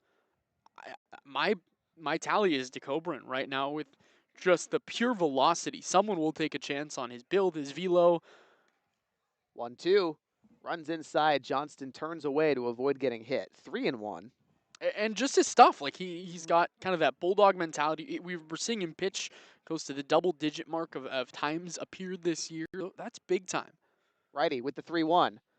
Fastball hit hard over to third. Diving effort, Kevin Parker Jr., but it gets past him and trickles into left. Pulaski picks it up, now throws over to second where Johnston was trying to reach. He does as the throw skips in front of Carlisle. So Johnston, I guess they got to give him a double. Yeah, the good old-fashioned hustle double, and that can really light up a dugout a little bit. So you'd love to see your guy, the 9-hitter, nonetheless. I mean, hustle out the double, set things up for the top, and now, again, could light a fire under him. So Coburn got to do the job here to really snuff that out right away, not let him get any momentum. 1 out RBI chance for Bryson Ayala. Pinch hit for Yuri Perro in the 7th and flew out to right field. Coburn, first pitch, slider away.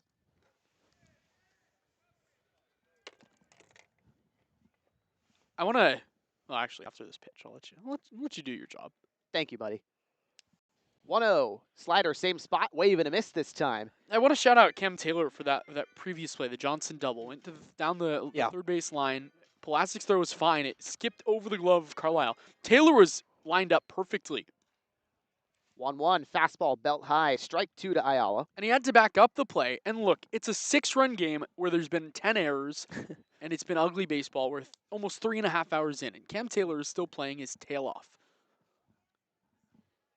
Coburn, brief glance at second. The 1-2 slider, down and away, swing and a miss. second K of the day for Jacob Coburn. But that's the stuff those are the habits that you make in June that will help you in July. And you do that in a 6-run game, the ugliest game maybe of his career. All right, when it's a 1-run game in the CCL postseason, what is that going to do? Could be everything. 2 outs in the bottom of the 9th. The Stompers trail by 6, and K's Duramalair, guy with the last chance here. Johnston's at second following his 1-out double. Coburn's first pitch, fastball above Duramalair's head. 1-0. Crawdads trying to get their 10th straight win, unprecedented in Crawdad history. They lead 10-4 here on 8 runs and 5 errors. 1-0 delivery, a slider that misses, or never mind, it's called a late strike. 1-1 to Duramalair. Certainly could have gone either way, yeah. Stompers, 4 runs on 5 hits and 5 defensive errors of their own. 1-1 from Coburn. Fastball hit in the air above the Stomper dugout towards first and out of play. Now, Sonoma down to their final strike. Coburn, the big righty, 92-mile-an-hour heater, also throws a slider and a sinker. What will he go to here, looking for the put away? It's been a wacky game, back and forth, but the Crawdads have led since the 6th inning. 1-2 from Coburn. Fastball inner third. Kind of sorted away foul.